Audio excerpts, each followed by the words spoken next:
Chapter 942. Yanghua and Zheng Yujie wouldn't bring emotional matters into work. During dinner, the two of them acted as if they didn't have a quarrel just now.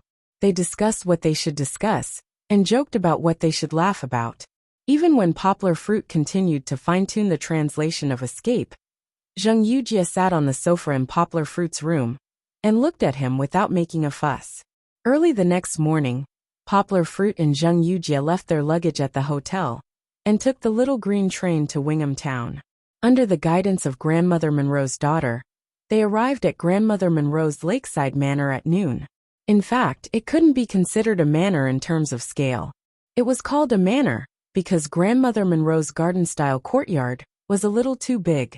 Although it had snowed the day before, there were still many small yellow flowers blooming in the courtyard. It was like a sparse sea of flowers. It wasn't beautiful enough, but the lakeside still had a poetic and picturesque atmosphere.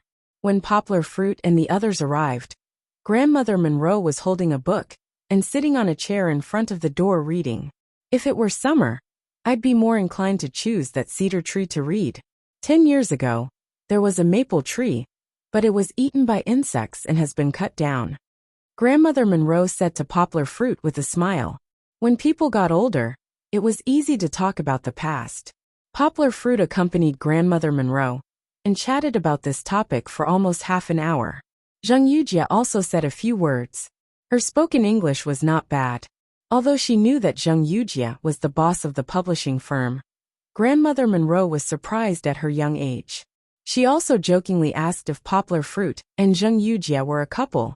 Poplar Fruit naturally flatly denied it, but Zheng Yujie only smiled and didn't answer. At noon, Grandmother Monroe invited Poplar Fruit and the others to eat together. Before that, Poplar Fruit handed the Swedish translation of Escape that he had translated to Grandmother Monroe. Grandmother Monroe passed it to her daughter and told her to take it to Professor Anderson and other friends in Sweden. I just want to say that China's Mo Yen is very lucky to have such an excellent translator like you. I've seen a few videos of you in Sweden. The English translation of your speech was excellent. Although I didn't understand the Swedish translation of the award ceremony, all the friends I know were full of praise for you. Menlo praised with a smile. Mr. Mo Yen is also my teacher. Poplar Fruit smiled. He raised the glass in his hand and said, he's very accomplished in literature. Recently, I've been able to get inspiration and progress from him.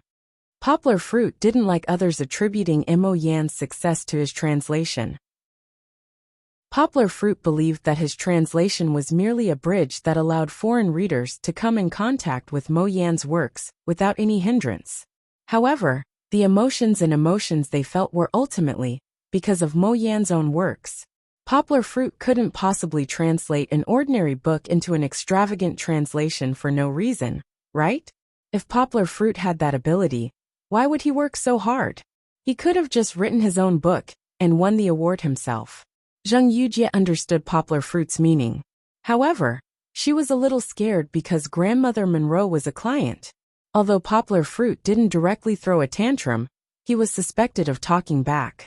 Zheng Yujie was worried that Grandmother Monroe would be unhappy and leave. If this happened in China, Poplar Fruit's trip would definitely be ruined. However, foreign people didn't think that talking back was offensive. Instead, Grandmother Monroe admired Poplar Fruit's sincere attitude. This admiration was even revealed in her eyes. It's really hard to imagine. Grandmother Monroe smiled. When I first met you on the plane, you were still a slightly famous model. The model was only invited by a friend to make a cameo appearance. Poplar Fruit shrugged and smiled at Grandmother Monroe. I prefer my current job as a translator.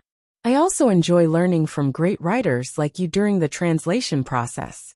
After lunch, Grandmother Monroe and Poplar Fruit, who didn't have the habit of taking afternoon naps, entered the final stage of the negotiation. Grandmother Monroe took the contract sample from Zheng Yujie and put it aside. She smiled and said to Poplar Fruit, no matter what the Nobel Prize in Literature selection is, I'm willing to give you the rights to the Chinese version of my works that haven't been sold yet. As for the price, Grandmother Monroe waved her hand and said, I don't ask for much. As long as you give me the market price, that's enough. Zheng Yujie looked at her in surprise and asked, "Really?" Grandmother Monroe didn't answer directly. She spoke as if she was telling a story. "Before you, there were 2 Chinese publishers who came to me. They both wanted the rights to the Chinese version of Dear Life."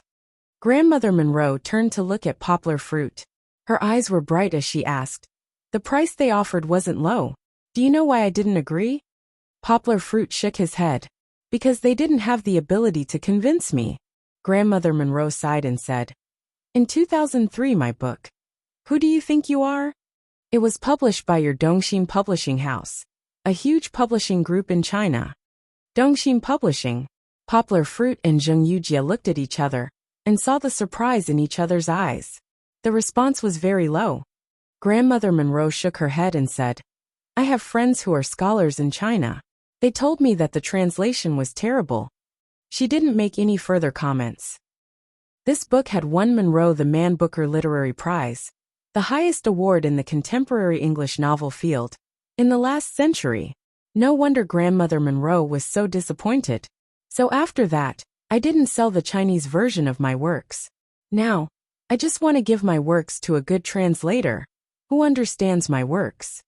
Grandmother Monroe looked at Poplar Fruit and said with certainty, "If it was the Chinese version, New Translation Road Publishing House would get more than 10 of Grandmother Monroe's works, including one of her novels, and nearly 10 of her short story collections that hadn't been sold yet." This was a harvest that Poplar Fruit didn't expect before they came. Originally, Poplar Fruit only wanted the book, Dear Life.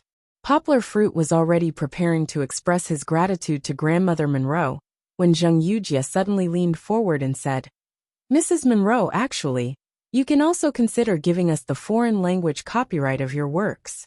I believe you know that Mr. Mo Yan's novels have been translated into more than 10 languages and are best-selling all over the world. This is all thanks to our publishing house." It seemed greedy, but Zheng Yujie wasn't.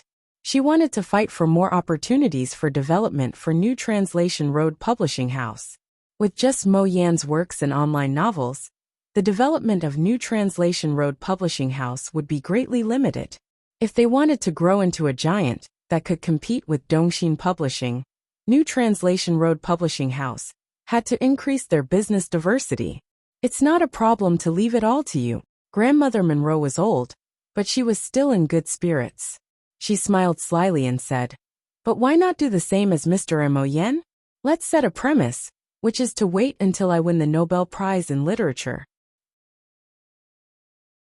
Chapter 943. The discussion with Menlo went surprisingly smoothly. Grandma Menlo didn't make things difficult for Poplar Fruit and the rest. She only made one request, which was that all the Chinese copyrights could only be translated by Poplar Fruit. Moreover, this had to be done after Poplar Fruit helped her translate the 2 short story collections into Swedish. As for the other foreign copyrights that were still in her hands, other than the English and Chinese ones, Menlo also planned to hand them over to New Translation Road Publishing House. However, just like her previous joke, the premise was that she could win the Nobel Prize in Literature. Poplar Fruit and the rest didn't have much hope for the foreign copyrights. That was for sure. What was the Nobel Prize in Literature? Was it something that they could get just by thinking about it? There was only one Mo Yan in China after so many years. Poplar Fruit and the rest took Grandma Menlo's words as a joke, or a tactful rejection. However, Poplar Fruit and the rest were already very satisfied. A total of 12 book copyrights. On the train ride back, Zheng Yujie hugged the contract she had signed with Monroe tightly and couldn't stop giggling happily. Poplar Fruit looked at her in amusement and said, "Are you exaggerating? It's not like you haven't seen so many books before. Previously, you spent hundreds of millions to buy the foreign language copyrights of more than 300,000 online novels. But I didn't see you this excited. How can it be the same?" Zheng Yujie raised her head and said disdainfully, "The quality of those 300,000 novels was uneven, and more than half of them couldn't be translated and published. Our books, on the other hand, are the ones that can see the real profits. I didn't think that someone would screw up Menlo's books and benefit us for nothing." Zheng Yujie said proudly, "The contemporary short story master. She's someone who has proven herself." Poplar Fruit shook his head and said, "Another dozen books for me to translate. Looks like I'll have to spend all my time on this year." No. Zheng Yujie shook her head and smiled. "You don't have to work so hard. We don't have to release so many books at once like before. We have to release them one by one to give our marketing department enough space to operate." Mo Yan's book is an exception, Zheng Yujie smiled and said. "Who asked him to suddenly win the Nobel Prize in Literature?" Poplar Fruit suddenly understood. He nodded and knew how to arrange his work sequence. "It's just a pity that we can't get the copyright for Minlo's other foreign languages," Zheng Yujie said regretfully. Poplar Fruit smiled and said, "All right, don't be too greedy. It's enough to have so many Chinese version rights. Any more and I'll die from exhaustion. You have to know that there are only cows that die of exhaustion, but there is no land that is ruined by plowing." The first part was nothing, but the unintentional words at the end stunned Zheng Yujie. Poplar Fruit also realized that he had used the wrong words. He was too embarrassed to correct himself, but when he raised his head to look at Zheng Yujie, he saw her blushing. Zheng Yujie was rarely this shy. With Poplar Fruit's eyesight, he could see the burgundy blush on her ears. Different from Fang Beibei, Zheng Yujie's current appearance had a mature charm. She was like a blooming rose, charming and soul-stirring. "Ahem. What are you thinking?" Poplar Fruit interrupted helplessly. Zheng Yujie's red phoenix eyes twitched. She snorted and said, "I'm willing. It's none of your business." Back at the hotel, Zheng Yujie went out for a while. Poplar Fruit stayed in the room to pack up the gifts he bought yesterday. The gifts for Fang Beibei and Kiki were all packed in the suitcase. He held a single blue gift box in his hand and frowned in thought. This was a flat square box about the thickness of a book. Poplar Fruit bought it yesterday when Zheng Yujie wasn't paying attention. In the end, he put it aside. It wasn't until the evening when Fang Beibei came back and knocked on his door to ask him to have dinner together that Poplar Fruit took the gift box and walked to the door. Opening the door, Poplar Fruit was stunned. Zheng Yujie, who was standing at the door, looked completely different. She cut off her shoulder-length hair that she grew last year and returned to her usual short hair, clean and neat. The fine short hair fell on her cheeks, outlining Zheng Yujie's oval-shaped face even more beautiful. Without the cover of her long hair, the wide V-shaped woolen sweater revealed her delicate collarbone. Poplar Fruit was in a trance. It was as if he had returned to the moment when he first met Zheng Yujie. The swift and decisive girl who dared to love and hate seemed to have returned. Shaking his head, Poplar Fruit's eyes became clear again. He smiled and asked, "Why did you cut your hair again?" "Because I found out that you're not that obsessed with long hair," Zheng Yujie said with a burning gaze. "I still like my short hair. Isn't it better?" Poplar Fruit laughed dryly, scratched his head and said, "It's all pretty." Humph. Zheng Yujie was not satisfied with Poplar Fruit's answer. But Poplar Fruit's reaction was not bad at first sight. She did not make things difficult for Poplar Fruit and said, "Let's go down and eat. The lunch was too simple. Now I'm starving." "Wait a minute." Poplar Fruit scratched his head, handed over the gift box in his right hand and said, "This is for you." "What is it?" Zheng Yujie's eyes flashed with a trace of surprise. She pretended not to care and took it. She looked at it over and over again and asked, "It's a gift between friends." Yanghua hesitated for a moment before saying. He would not say that it was because of his guilt of not being able to respond to Zheng Yujie's infatuation. He also did not dare to casually come up with a reason to make Zheng Yujie's imagination run wild. Zheng Yujie tore off the wrapping paper on the spot, opened the box, and took out the crystal lily wrapped in yellow cloth. There were no small engravings on it, but the words "for my best friend" were engraved in big letters. It was more or less imperfect, but Zheng Yujie already felt suffocated. In addition to the last birthday gift from Poplar Fruit, this was the second gift from Poplar Fruit, right? Surprise could no longer describe the happiness and joy in Zheng Yujie's heart at this moment. She turned her head, took 2 deep breaths and said in a muffled voice, "Humph, I don't care." Even Poplar Fruit could see that she did not mean what she said. Poplar Fruit smiled bitterly as he watched Zheng Yujie carefully put the crystal lily back into the box. Then, she turned her head and opened the door to her room. She carefully put it into her suitcase and wrapped it tightly with clothes, worried that it would be damaged during the journey. After a while, Zheng Yujie came out, swinging her fine short hair. She held her handbag and walked in high heels to Poplar Fruit. She raised her head and looked at Poplar Fruit as if nothing had happened and said, "Let's go." Poplar Fruit smiled bitterly and shook his head. He closed the door and followed behind Zheng Yujie. "I'm used to it, aren't I?" Chapter 944. The next day they finally returned to Yangcheng. Fang Beibei came to pick up Poplar Fruit again, and Song Jiwen drove her here. "I want to sign up to learn how to drive." Fang Beibei pouted and said to Poplar Fruit, "If you don't know how to drive, you always have to trouble others." Lowering his head to kiss Fang Beibei, Poplar Fruit nodded with a smile and said, "Okay.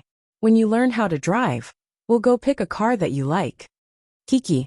Poplar Fruit reached out his hand and drew a line on Kiki's little face, and said with a smile, "Why didn't you call me Daddy?" The little fellow was angry.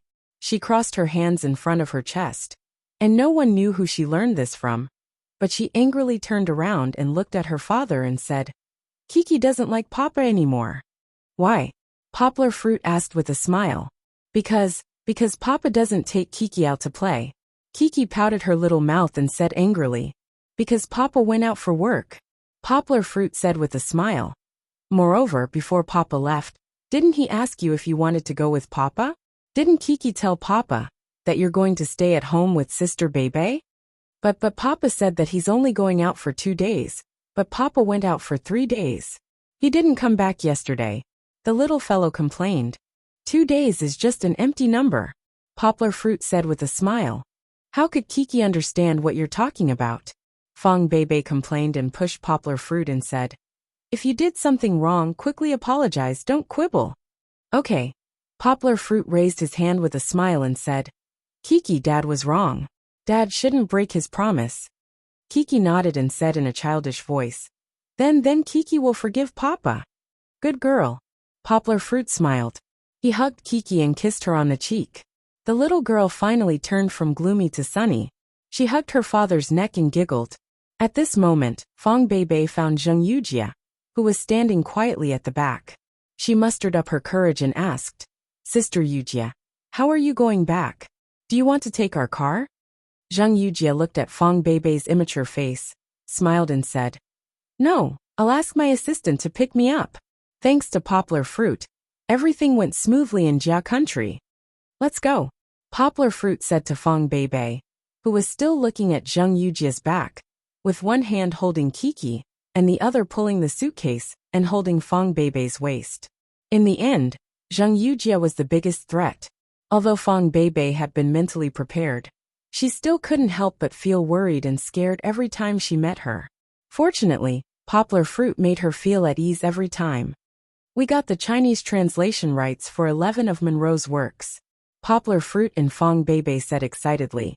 "You can't imagine who we got it from." "Who is it?" Fang Beibei asked with interest. "Don't tell me it's your previous publishing house?"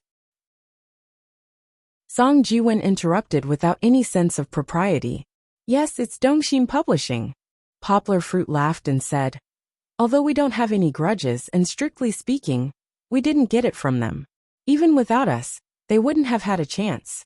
But it's still a little exciting."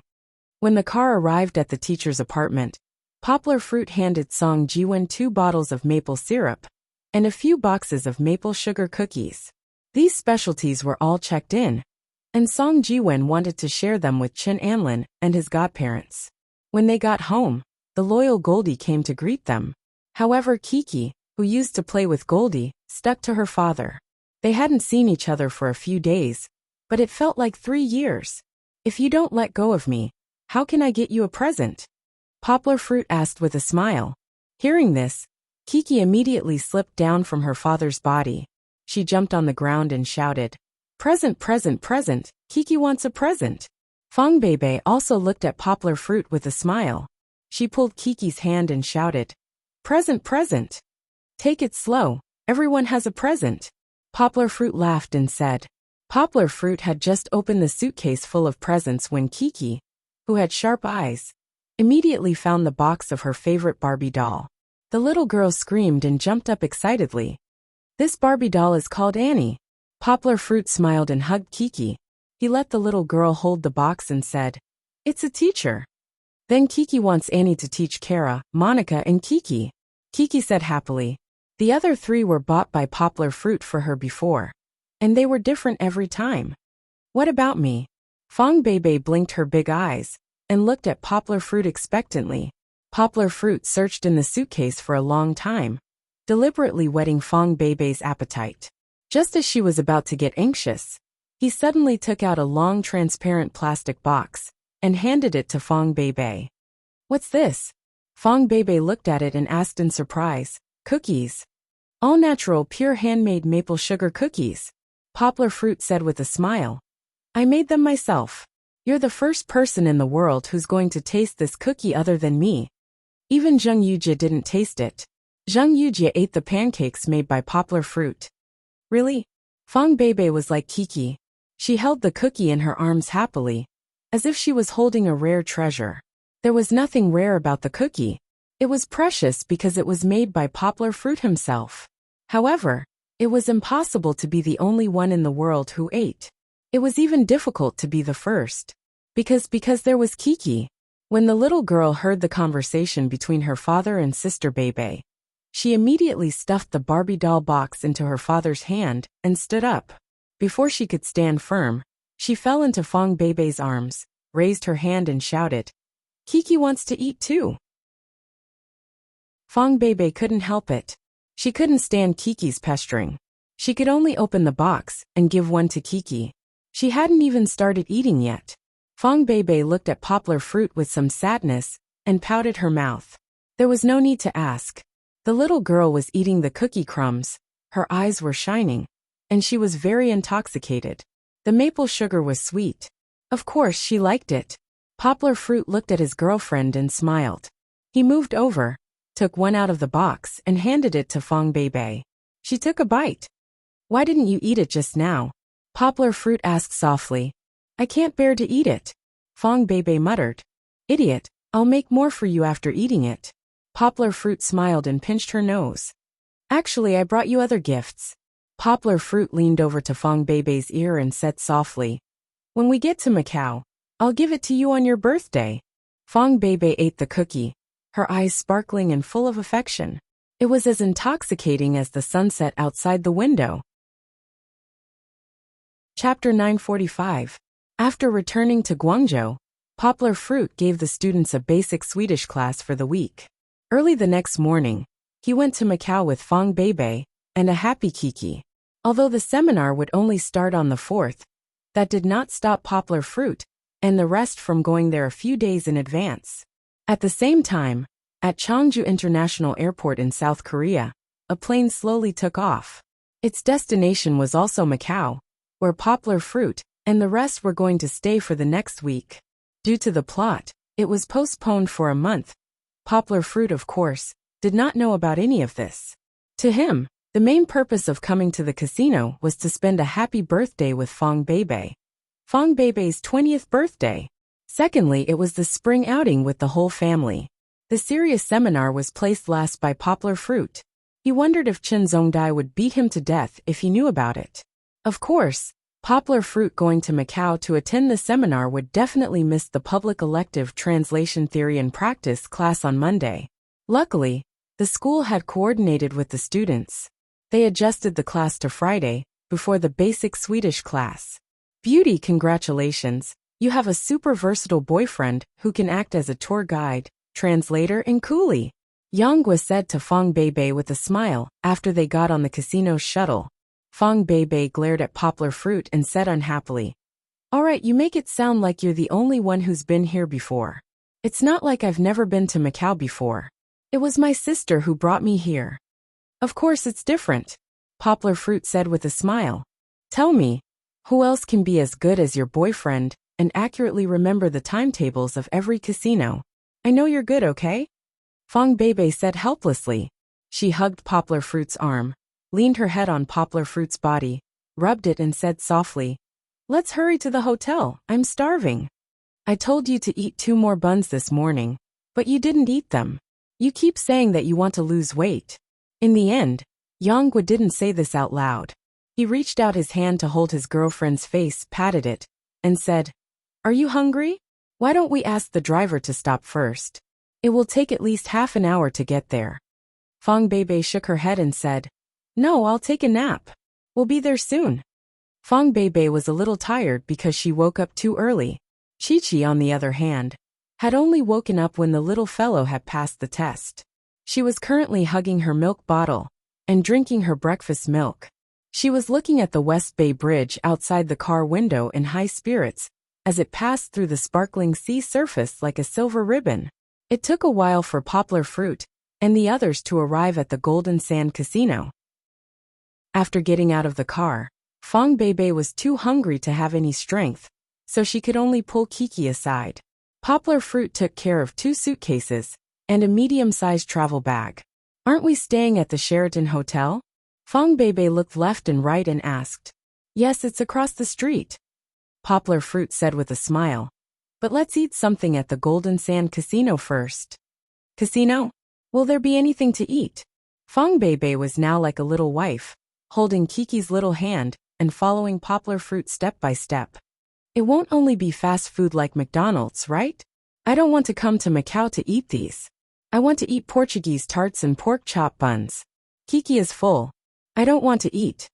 Kiki waved her hand, patted her stomach gently and said she didn't know if she didn't want to bring trouble to her father or just wanted to interrupt. It was estimated that the latter was more likely. Poplar Fruit laughed and said, "Don't worry, as long as you have money, there is delicious food everywhere." They found a Western restaurant in the Golden Sand Casino that had just opened. Of course, it was also the expensive kind. Poplar Fruit took Fang Beibei in and sat by the window to eat breakfast: tomato meat sauce spaghetti, French muffins, and fruit salad. "It's so expensive. It may not cost so much to eat at home for a month." After eating, they walked out of the Western restaurant. Fang Beibei was still distressed about the bill of more than 800 Australian dollars. "It doesn't matter. We're traveling, so don't worry too much about these details." Poplar Fruit smiled and hugged Fang Beibei's shoulder. He smiled and said, "You're not hungry, and Kiki is eating happily. That's good, right? Kiki, is the fruit salad delicious?" Kiki immediately stopped, turned around and looked up at her father with bright eyes. She nodded vigorously and said, "It's delicious. It was expensive, but the chefs in these Western restaurants were good, and the ingredients were fresh and high-end. Every dish tasted great." Fang Beibei was no longer entangled. She and Kiki stood aside, waiting for Poplar Fruit to bring their luggage back from the storage. Uncle. Poplar Fruit just turned around and saw Fang Beibei excitedly waving at him. "Bao, what's wrong?" Yonghwa slowly walked over and asked. It didn't seem like a big deal. "Uncle, look." Fang Beibei excitedly pointed to the artificial pool in front of the rockery and shouted, "Running_man." "Where?" Poplar Fruit turned his head in confusion and looked in the direction Fang Beibei pointed. He saw it. Above the rockery, there was a constantly sliding screen with the words, "Welcome running_man," written in English and Korean. "Is it? Am I seeing things?" Fang Beibei excitedly patted Poplar Fruit's arm and said, although she did not understand Korean, she could still understand such simple English. "Yes." Poplar Fruit smiled. "Where are they?" Fang Beibei excitedly looked around, but to her disappointment, the surroundings were too quiet, just like usual. Other than a few tourists, the newly opened shop did not have the lively atmosphere that Poplar Fruit and Fang Beibei were looking forward to. Maybe they're not here yet? Or maybe they left a long time ago. Poplar Fruit shook his head and smiled. "What do you plan to do? Are we going to wait here?" Fang Beibei was a fan of Korean variety shows and dramas. Poplar Fruit often let her watch dramas on his iPad, and Poplar Fruit had to make time to watch them with her at night. However, Fang Beibei was more sensible. She shook her head and said regretfully, "Forget it. Maybe they've already left. Let's go back to the hotel. We can't delay the original plan because of me." "What are you talking about?" Poplar Fruit ruffled Fang Beibei's hair and smiled. "We're a family on vacation. Can't we go anywhere? We don't have to follow the itinerary. If you want to continue waiting for the 7 people to appear, Kiki and I are fine with it. We can just walk around here today. No. Fong Beibei shook her head and smiled. I just want to see them. I'm not a crazy fan. Let's go. Bring me out to play. Chapter 946. The Grand Venetian Hotel is across the street. Don't you want to go there? After unpacking their equipment in the hotel, Poplar Fruit and Fong Beibei could finally travel comfortably. No, there's nothing to see during the day. Let's wait until we come back in the evening. At that time, we can still take an indoor boat. Poplar Fruit said with a smile. Let's go to Fisherman's Wharf first. They still took the casino shuttle bus. The shuttle bus was really a major feature of Macau. They didn't need to take buses or taxis. They could easily reach any of the wonderful attractions they wanted to go to. However, when they arrived at Fisherman's Wharf, Poplar Fruit and Fong Beibei both felt that the atmosphere was a bit wrong. Why are there so many people there? Fong Beibei looked at the crowd on the main road in confusion and asked with some confusion. Could it be that some big shot is coming? However, there are so many young students. It feels like there are more celebrities coming. Poplar Fruit said with a smile. He naturally wouldn't be narcissistic enough to think that the people across the street were waiting for him.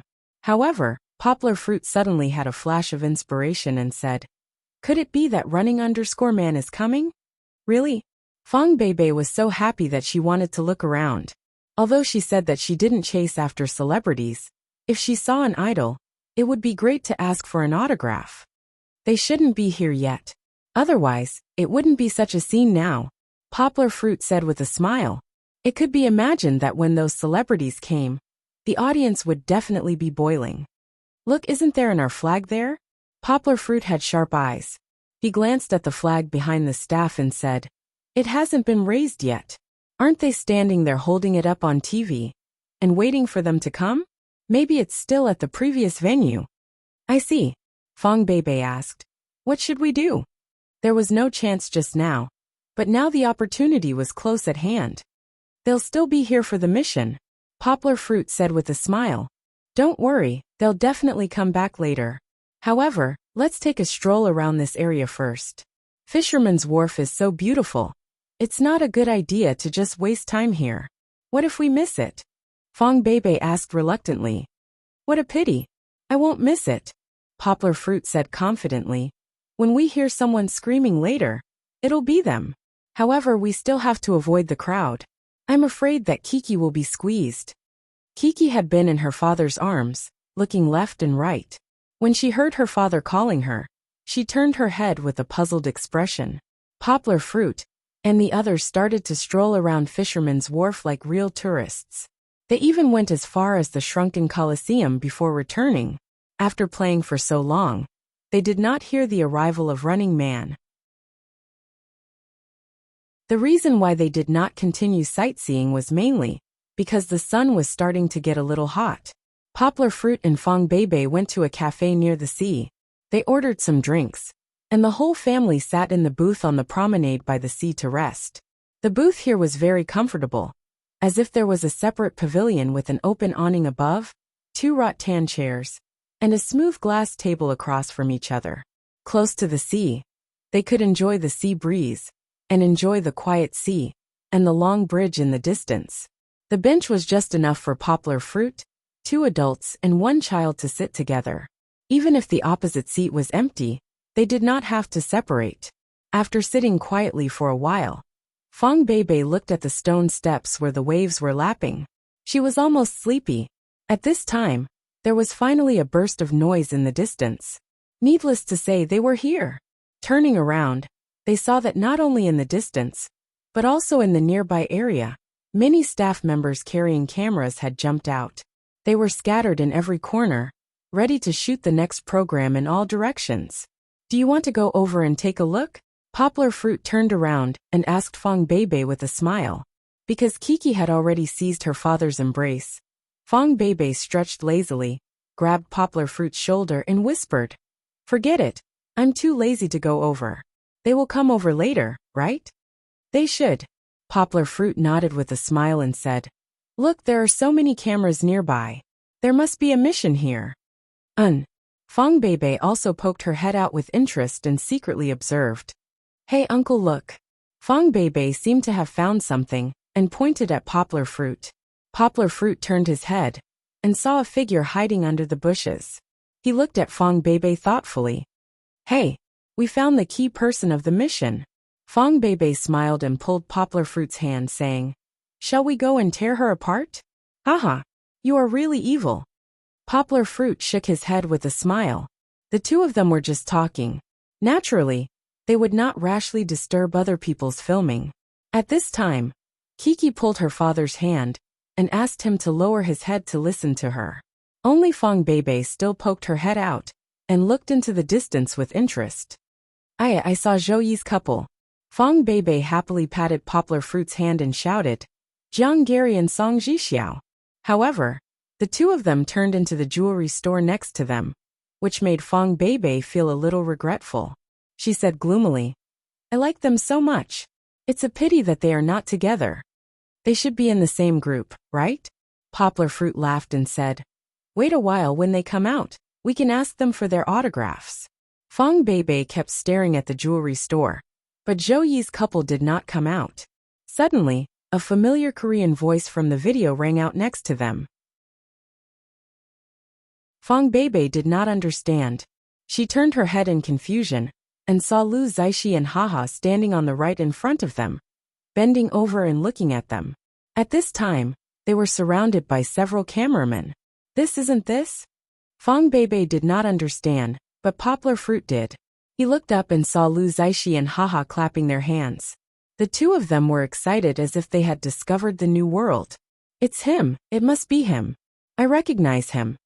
That's right. His advertisement is still hanging on the bus in Seoul. Such a famous person. He must have been invited by the program team. What do you mean? Poplar Fruit was a little confused. He looked at Lu Zaishi and the others. Although they were celebrities and idols in the hearts of ordinary people, why would they look at them like that? Anieo-sai. Lu Zaishi nodded excitedly and bent over. He asked uncertainly, Are you Leon? What's going on? Poplar Fruit was a little confused. Fong Beibei looked at Lu Zaishi excitedly, but she did not understand what Lu Zaishi was saying at all. Speak English, speak English. Haha anxiously pulled Lu Zaishi and said, This is Macau. Oh. Lu Zaishi exaggeratedly patted his forehead in front of the camera next to him, looking very regretful. Then he began to ask in an awkward accent, Are you Leon? Chapter 947. Poplar Fruit usually used the name Leon overseas. Even in news reports, they rarely quoted Poplar Fruit's Chinese name directly. At most, they used Leon Yang and added his surname. However, after hearing the conversation between Lu Zaishi and Haha, Poplar Fruit knew that they recognized him. It was not hard to understand. Didn't Givenchy still use the commercials he filmed before? Didn't Song Qian say that Poplar Fruit's commercials were everywhere in South Korea? However, Poplar Fruit did not expect that Lu Zaishi and the rest would remember him. Hey! Poplar Fruit stood up with a smile. He bent down slightly and took Lu Zaishi's hand. He said in Mandarin, Brother Zaishi, I can understand Korean. Oh. Haha and Lu Zaishi looked at each other in surprise. They grabbed each other's hands and felt the excitement of meeting an old friend in a foreign land. Poplar Fruit and Running_Man did not expect this part. After it was broadcasted in South Korea, it led to a discussion about whether or not Poplar Fruit was a Korean. Of course, this discussion was severely rebutted by Chinese netizens. Haha, you're overthinking it. Leon Yang, you speak Korean very, very well. Haha said excitedly. Lu Zaishi asked in surprise, Leon Yang, how do you know us? Even though you're busy, you still pay attention to our show? Lu Zaishi was Lu Zaishi after all. Even if he could not pretend to be close to Poplar Fruit, he could still grasp the main point of the topic. Poplar Fruit was considered an international celebrity. To be able to attract the attention of a foreign celebrity, not only the production team, but also the South Korean audience would definitely feel honored. Brother Haha, thank you for the compliment. Poplar Fruit smiled and said, Yes, I like Running_Man very much. My girlfriend likes it even more. Let me introduce you. This is my girlfriend Fong Beibei. And this is my daughter Kiki. Fong Beibei had already suppressed her excited little heart and stood up behind Poplar Fruit. Kiki also stood on the chair and pressed on the table.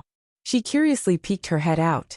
Poplar Fruit carried Kiki and made way for Fong Beibei. Aniosai has it. Fong Beibei stuttered in Korean. My name is Fong Beibei. I like your show. Of course, apart from the greeting, Fong Beibei was speaking Mandarin. Yonghua smiled and helped to explain. She said that she really likes watching your show. My girlfriend is a loyal fan of yours. Oh, what an honor. Lu Zaishi and the rest did not have the modesty of celebrities.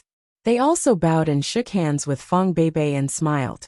Although these Korean MCs and celebrities were not as famous as those idols, singers, and movie stars, they did not put on airs with their fans at all.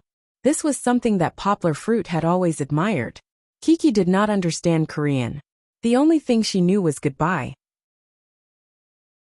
This was taught to Kiki by the Korean exchange student they met on the plane to Beijing at the beginning of last year. Therefore, Kiki could only look at them and their surroundings curiously. Kiki is so cute. Haha, who also had children about the same age as Kiki, felt fatherly love in his heart. He kept making cute gestures at Kiki. Although they did not speak the same language, Kiki was still amused by Haha's strange gestures. The little girl turned her head, patted her father's shoulder, and giggled nonstop.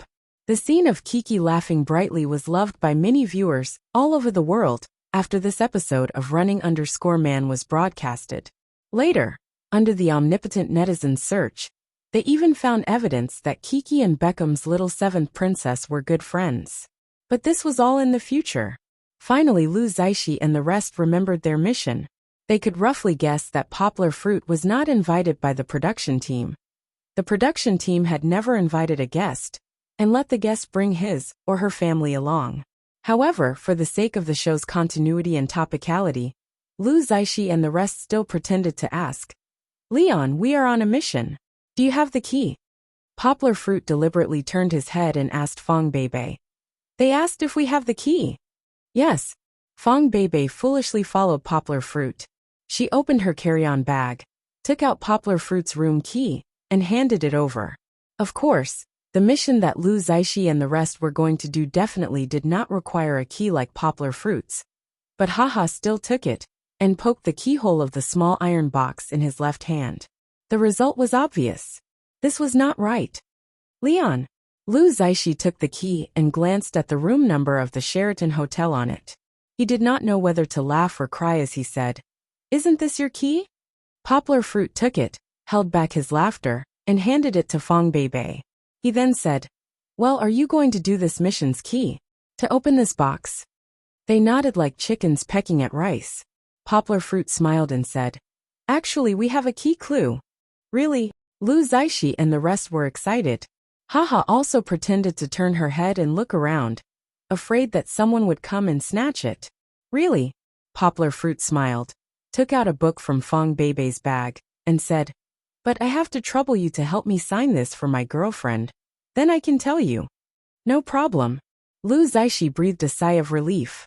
Compared to the program group's mission, the cost of this mission was too low.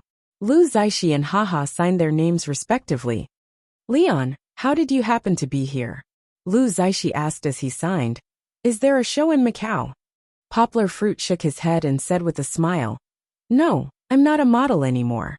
I came to Macau because there is a translation seminar next week, so I brought my girlfriend and daughter here in advance. After getting Haha's signature, Lu Zaishi excitedly took out his mobile phone and said, Leon, come. Let's take a photo together. I want to send an SNS to tell everyone that I met you. Poplar Fruit also took the SLR camera from Fong Beibei and handed it to his personal photographer Quan Lai with Lu Zaishi. He smiled and said, Brother Quan Lai, please take a photo for me too. Oh, Poplar Fruit also knows Quan Lai's name. Quan Lai, you are really famous. Lu Zaishi took the opportunity to tease Quan Lai. Fong Beibei was the happiest. Poplar Fruit put his arm around her and let her stand in the middle. He stood behind with Kiki in his arms, while Lu Zaishi and Haha stood on each side. They took several photos before reluctantly ending it. Okay, Poplar Fruit should tell Lu Zaishi and the rest about the clues.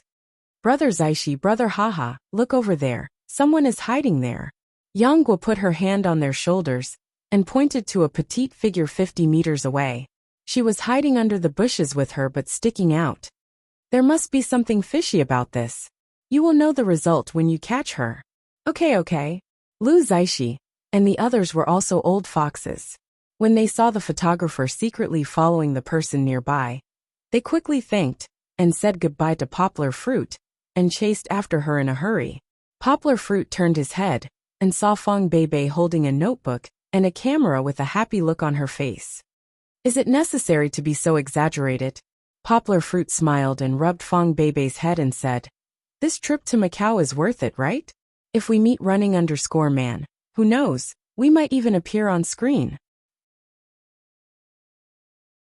Chapter 948. Early in the morning, Fong Beibei's surprised scream pierced through the sky of the Sheraton Hotel. Uncle, how did you get so many autographs? Gary Jiang, Song Jixiao, Jin Zhonghua, Li Guangzhu, Pond Rock Town. Lu Zaishi and Haha also have autographs. And more? And Han Huizhen and Li Dongxiu. I'm not familiar with these two. Fong Beibei put the autographs aside. She held the stack of autographs in her hands and sat on the bed.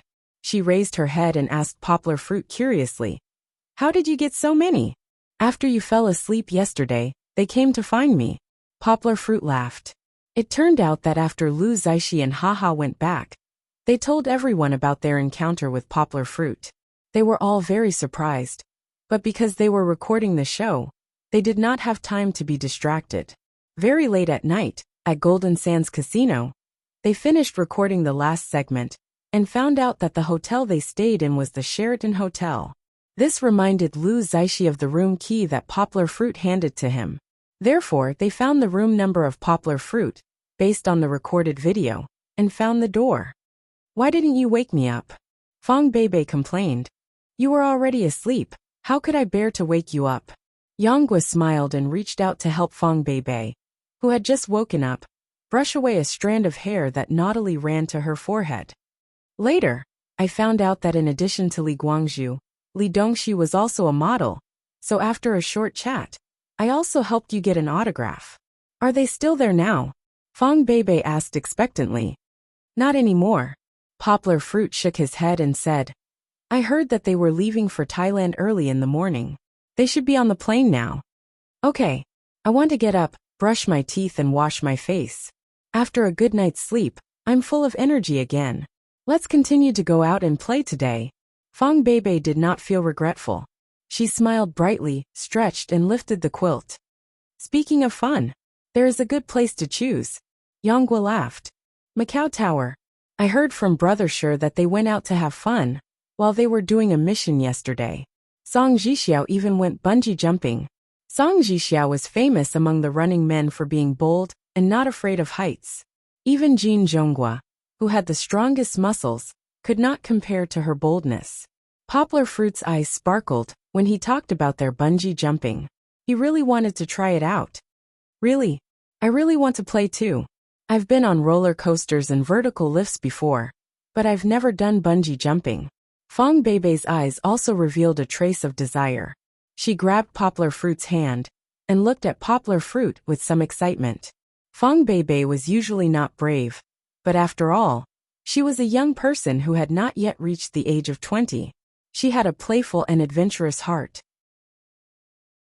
As for Poplar Fruit, this guy was a bold guy before he practiced kung fu. When he was young, he climbed coconut trees with his bare hands. Now that he was skilled, he was even bolder. He even dared to climb out of the window without any protective equipment.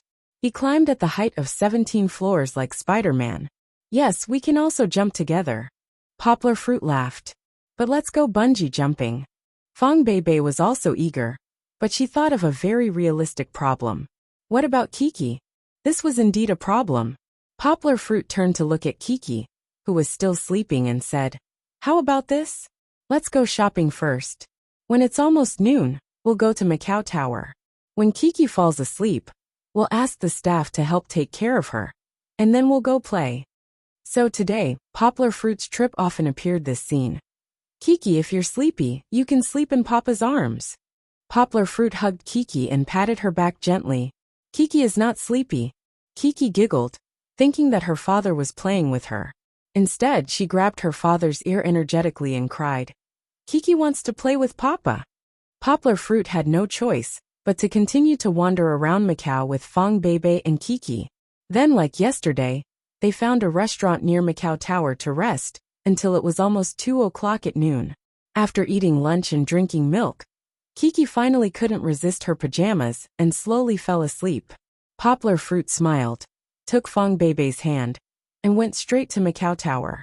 It seemed that because the Running Man crew had been here yesterday, there were a lot of people in Macau Tower today.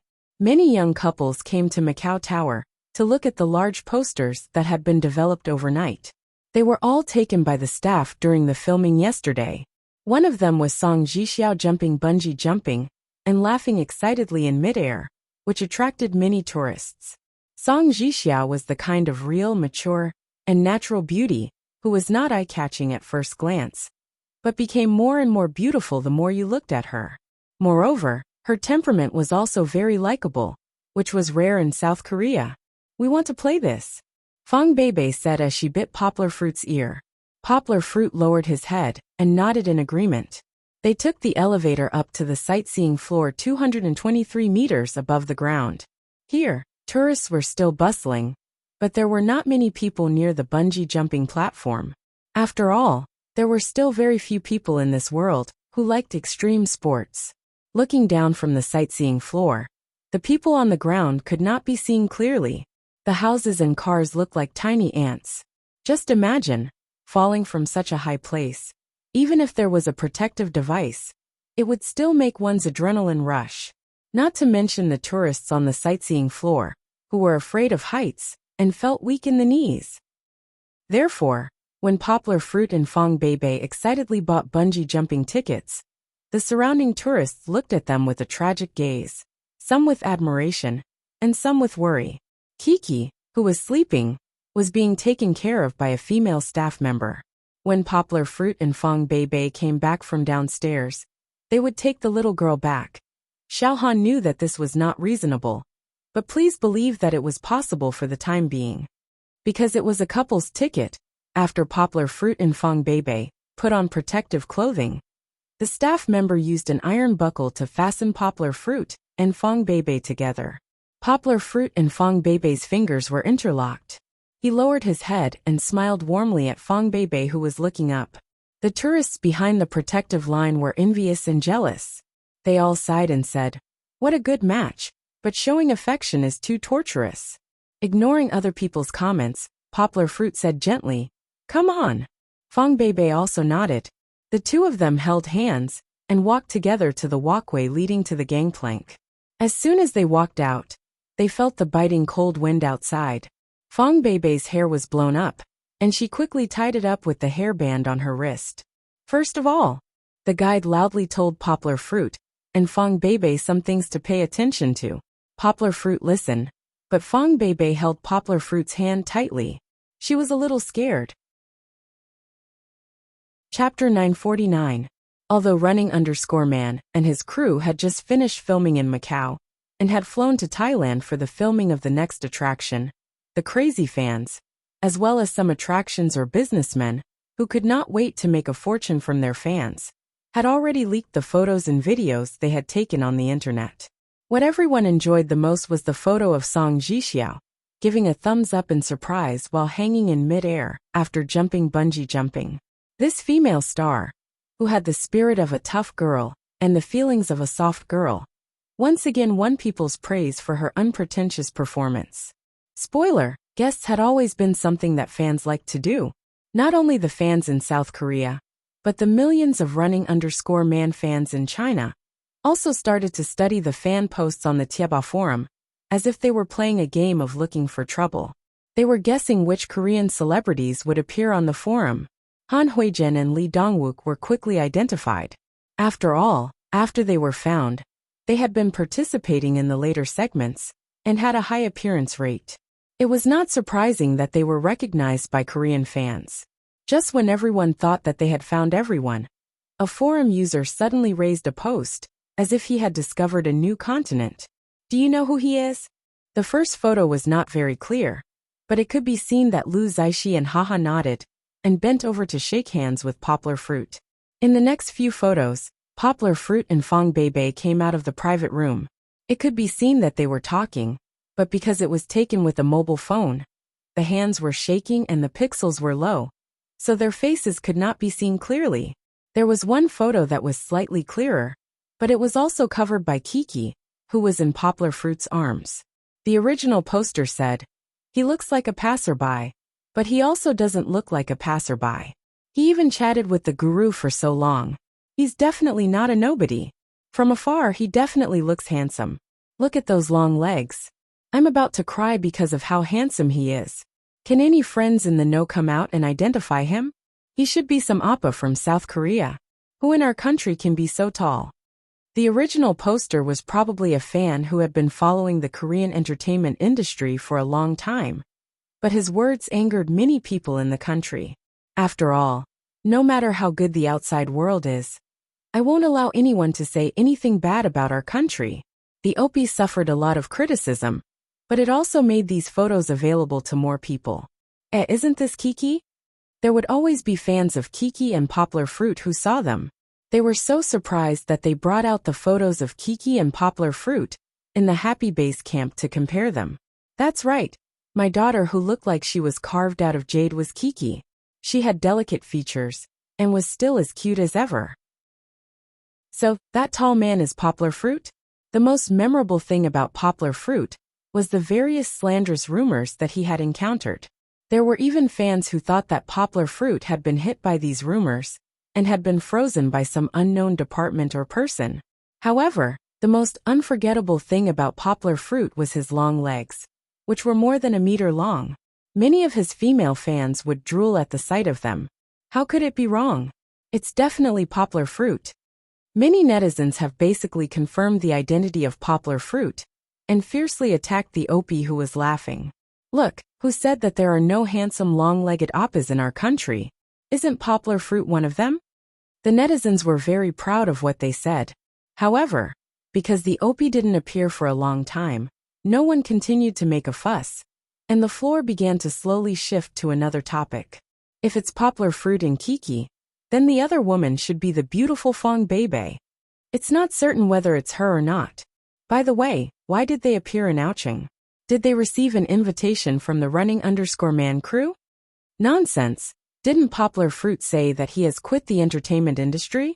Then it must be our Poplar Fruit Appa, who had no choice but to say it. He was ostracized in China, so he could only go abroad to develop his career. Nonsense. If running_man invited Poplar Fruit, why didn't I see him appear later? Hey, I have a photo from my friend's Weibo. It seems to be Poplar Fruit, and the others bungee jumping. Can it prove that he also participated? When everyone began to study the blurry photo, conspiracy theories began to be rampant. Many netizens ran to Weibo, or at him on Weibo, or simply left a message under Poplar Fruit's Weibo to ask questions. He didn't expect that he would receive a response from Yang Gua, a rare occurrence in 100 years. This was also because Poplar Fruit was in a good mood recently. When he was bored at night he could look at Weibo.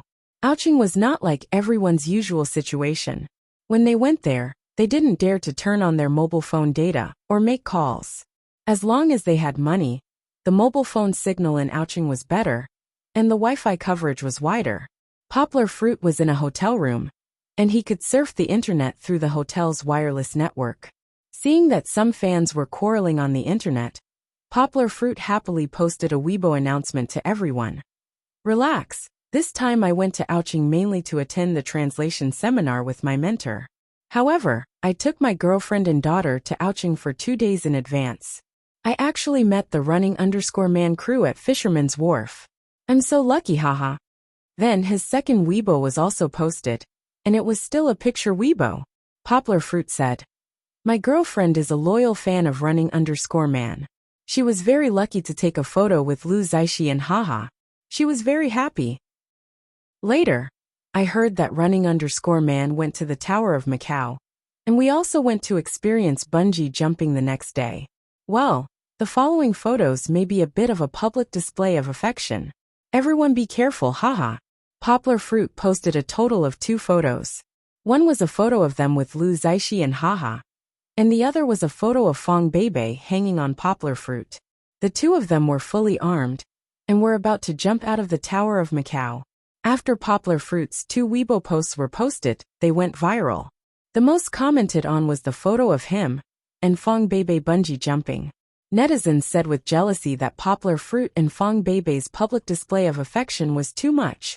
The female fans envied that Fong Bebe was pampered by such a handsome man like Poplar Fruit, while the male fans lamented that Poplar Fruit was really a winner in life. He had a beautiful female top student as his girlfriend, the cute Kiki that everyone loved, and fame, status, and money. The conspiracy theory was broken by Poplar Fruit's clarification, but this matter was not over. Some online media, such as Tungsun News, used the photos posted by Poplar Fruit, and some photos dug up by netizens to hype up Poplar Fruit's matter again. Some media even dug up the translation seminar that Poplar Fruit was going to attend. Therefore, Poplar Fruit became popular again. There were even celebrities and reporters who privately lamented. Although Poplar Fruit is no longer in the entertainment industry, he still has a reputation that is not inferior to ordinary A-list celebrities. So what? Poplar Fruit still has to continue to be busy with his translation seminar work in Macau. How can he continue to pay attention to the changes in the domestic situation? Chapter 950. Are you all going out tonight? Fong Bebe pouted and stood on the bed to tie Poplar Fruit's tie. She asked, "The day before yesterday was a banquet. Yesterday was your group dinner. Today, you are going out to play together. Can't you stay with me tonight?" Since the beginning of the seminar, Poplar Fruit began to feel a little busy. The main reason was that these professors and the leaders of the association were too bureaucratic. They had all kinds of social engagements. During the day, the meetings were serious, but at night they were either eating, drinking, or having fun. Because the seminar was at Aoqing University, which was several kilometers away, Poplar Fruit had to take a half-hour car ride every time he went out to meet them, so he often went out early and came back late.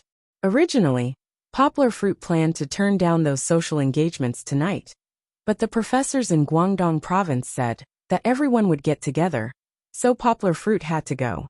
Chen Zongdai told him that he had to be good at maintaining and making use of his connections. It was not easy to maintain them. If he had the opportunity to get to know his colleagues in Guangdong province, it would be of great help to his future career. Therefore, Poplar Fruit was still told by Chen Zongdai on the phone that he had to go no matter what. However, after midnight tonight, it would be Fong Bebe's birthday. Poplar Fruit was helpless. He kissed Fong Bebe on the cheek and comforted her. "There's really no way. But baby, don't worry. I'll come back quickly. Anyway, I'm not the protagonist. I'll sneak back when I have the chance." Poplar Fruit and Fong Bebe were laughing, but one person was not happy. The following plot was inspired by a video on Weibo. Xiao Han first expressed his gratitude and apology to the original author. Kiki climbed onto the big bed from the ground next to her. She put her hands on her hips, stuck out her small belly, looked up at her father and said in a childish voice, Papa, you go out to eat every day. Kiki doesn't like you anymore." The little fellow's words sounded a little sullen and aggrieved, which surprised Poplar Fruit. He went forward to hug Kiki, but Kiki angrily turned her head away. "Kiki, what's the matter?" Poplar Fruit had to sit by the bed and reach out to hold the little fellow's hand. Kiki had just finished bathing and drying her hair, so her long hair was still a little fluffy. She turned her head and looked at her father with her small eyebrows twisted. She said, "Papa, you always have a show every day. It wasn't like this before." Poplar Fruit looked at Fong Bebe in surprise. Fong Bebe was also dumbfounded. She spread out her hands in confusion and amusement, indicating that she had never taught Kiki to say these words. "Come back." When I came back, Kiki was already asleep. Kiki lowered her head, her 2 small hands intertwined with each other, but her mouth was still complaining. Papa, how could you come back now?" The word "come" was dragged out, and her childish voice sounded very bitter. Poplar Fruit could only pull the little fellow into his arms, hug her, kiss her twice, and apologize. Papa was wrong, Papa was wrong. And Kiki criticized Papa. It was for your own good. Kiki still had no intention of stopping. She raised her small nose, then used her hand to touch her father's face, and said, "I'll let you know what a good papa is." Poplar Fruit suddenly remembered what he often said when he criticized her. "Dad criticized you for your own good. You know? You have to know what kind of child is a good child." He didn't expect Kiki's memory to be so good. Everything that Poplar Fruit said to her was now returned to him word for word. He saw the little fellow counting with her hands and said, "Strong, brave, sensible, obedient, polite, that's what a good papa is." She really recited. These were all things that Poplar Fruit had told her before. Fong Bei was already shaking with laughter at the side, but she didn't intend to interrupt the father and daughter's conversation. She only covered her mouth and secretly laughed. Poplar Fruit helplessly looked at her, rubbed Kiki's head, and said with a sincere expression, "Good child. Dad knows he was wrong." Oh, Kiki only stopped for a moment, but she immediately pouted her small mouth. Two small hands grabbed her father's face and asked, Then Papa has to bring his phone with him." "Yes, Dad always has his phone with him." Poplar Fruit nodded, and took out his phone and shook it. But Kiki, in the morning, when she called you, Papa always hung up the phone." The little fellow wrinkled her small nose and said unhappily, "Ah." Poplar Fruit scratched his head. He looked at Kiki in surprise and asked, "Was it you?" During the day, Poplar Fruit was in a meeting, waiting about 5 minutes before it was his turn to speak. Seeing Fong Bei's call, he hurriedly turned it off, but then she called again. He could only quickly reply with a text message, "Wait a minute," and then turned off the phone. Fong Bei was lying on the bed laughing. She turned over, holding her stomach, looked at Poplar Fruit and said, "Kiki secretly took my phone." Poplar Fruit was helpless and also laughed. Kiki was not happy. She glanced at her father, snorted and said, "You're still laughing." In the end, Poplar Fruit kept apologizing and guaranteeing, and asked for his daughter's consent. When going out, Poplar Fruit whispered to Fong Bei, "I'll try to come back early. And I'll bring a cake. Don't tell Kiki, or else she won't sleep again." "Hee, you're so bad. How can there be such a bad father?" Fong Bei looked up at Kiki, who was holding her hand in confusion, and whispered to Poplar Fruit, "Oh, Kiki also wants to hear." The little fellow faintly felt the existence of the conspiracy, and said unhappily, "I didn't say anything. I just said that Daddy will come back early tonight." Poplar Fruit smiled and hugged Kiki, kissed her on the cheek and said, "I want to come back and tell Kiki stories." Kiki hugged her father's neck, and said a little coquettishly, no matter how much she criticized, her father was still her father, and he was still the father that Kiki wanted to be by her side every day. "And then, Daddy will remember. Come give Daddy a kiss," Poplar Fruit said with a smile. "Moi." Kiki obediently kissed her father's face, then wiped her saliva and giggled. After handing Kiki to Fong Bei, Poplar Fruit went up and hugged the two girls again. Fong Bei reluctantly pulled Poplar Fruit's hand, looked at him affectionately and said softly, "Come back early." Poplar Fruit nodded hard, turned around, and walked towards the elevator. Although his teacher said that tonight's gathering was very important, Poplar Fruit himself had already made plans. At most he would get to know them, and then sneak away. What could be more important than Fong Bei, who was about to turn 20 years old tonight, and who was already a budding flower? Chapter 951. Teacher, I'm leaving. At the gathering of his peers in Guangdong Province, Poplar Fruit had attracted a lot of attention because of the translation theory he had proposed in the past year. However, as everyone ate, drank, and played, he gradually faded out of everyone's sight. However, before Poplar Fruit sneaked away, he still had to inform Chen Zongdai. "You're a good-for-nothing." Chen Zongdai reprimanded Poplar Fruit with some dissatisfaction. This disciple of Poplar Fruit was good in every way, but he was a little unmotivated. In his opinion, as a man, it was right to value relationships. However, under the balance of the two, Career was completely tied up by family. This was not qualified. Hee hee. Poplar Fruit smiled and said, Teacher, you know Bebe's birthday is tomorrow. I have to accompany her no matter what. Go go. Looking at you is annoying. Chen Zongdai waved his hand and drove Poplar Fruit away. However, he added, Happy birthday to her for me. Hee hee, thank you, teacher. I'm leaving. Poplar Fruit ran away like a wisp of smoke. Good for nothing. Chen Zongdai looked at his anxious back and shook his head. Poplar Fruit ran to the dessert shop to get the cake. Then, he happily rushed back to the hotel. I'm back. Poplar Fruit was at the door. He was not in a hurry to open the door. Instead, he sent a message to his girlfriend. She's outside. Is she asleep? After a while, the door gently opened. Poplar Fruit could see Fong Bei's big eyes carefully looking outside. They were bright in the dark. After confirming that it was Poplar Fruit, she happily pulled them apart. Then, just like how Kiki welcomed her father back, she also rushed forward and hugged Poplar Fruit's waist. Kiki is asleep. I've been talking about you for a long time. You have to apologize to Kiki tomorrow, Fong Bei said. Poplar Fruit raised his hands and pulled the cake and flowers away from her. He lowered his head and sniffed Fong Bei's hair. He smiled and said, Baby, you smell so good. Tell me honestly, have you secretly opened the gifts to look at them? Fong Bei raised her head and giggled. Patting Poplar Fruit's chest, she lowered her voice and said, Of course not. If I secretly opened it, wouldn't it be meaningless? Let's go, we'll talk when we get back.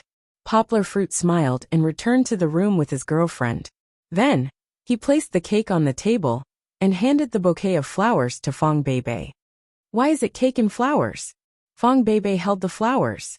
She was still very happy, but she said, How expensive is it to buy flowers in Macau? What's there to be afraid of? Poplar Fruit walked behind Fong Bei and hugged her from behind. He whispered in her ear, I have to learn to be romantic. You're dressed so beautifully tonight. When Fong Bei turned her head, Poplar Fruit kissed her on the lips and said with a smile. Fong Bei broke away from Poplar Fruit's embrace. Holding the flowers in front of her chest, she smiled and asked, Is it beautiful, or is it beautiful? In fact, Fong Bei didn't have many clothes today. The only thing Yanghua could see was a long blouse, which was Yanghua's. Underneath, there was what she should have. Below there were long slender legs. Otherwise, why would Yanghua be in such a hurry to return to her room? You're beautiful. Poplar Fruit sat on the edge of the bed and stretched out his hands. He looked at Fong Bei with some desire and said, Come, let Uncle have a look. Strange uncle. Fong Bei looked at Poplar Fruit with a reproachful look. Her pink face was a little red. Putting the flowers on the table, she bit her lower lip and walked over.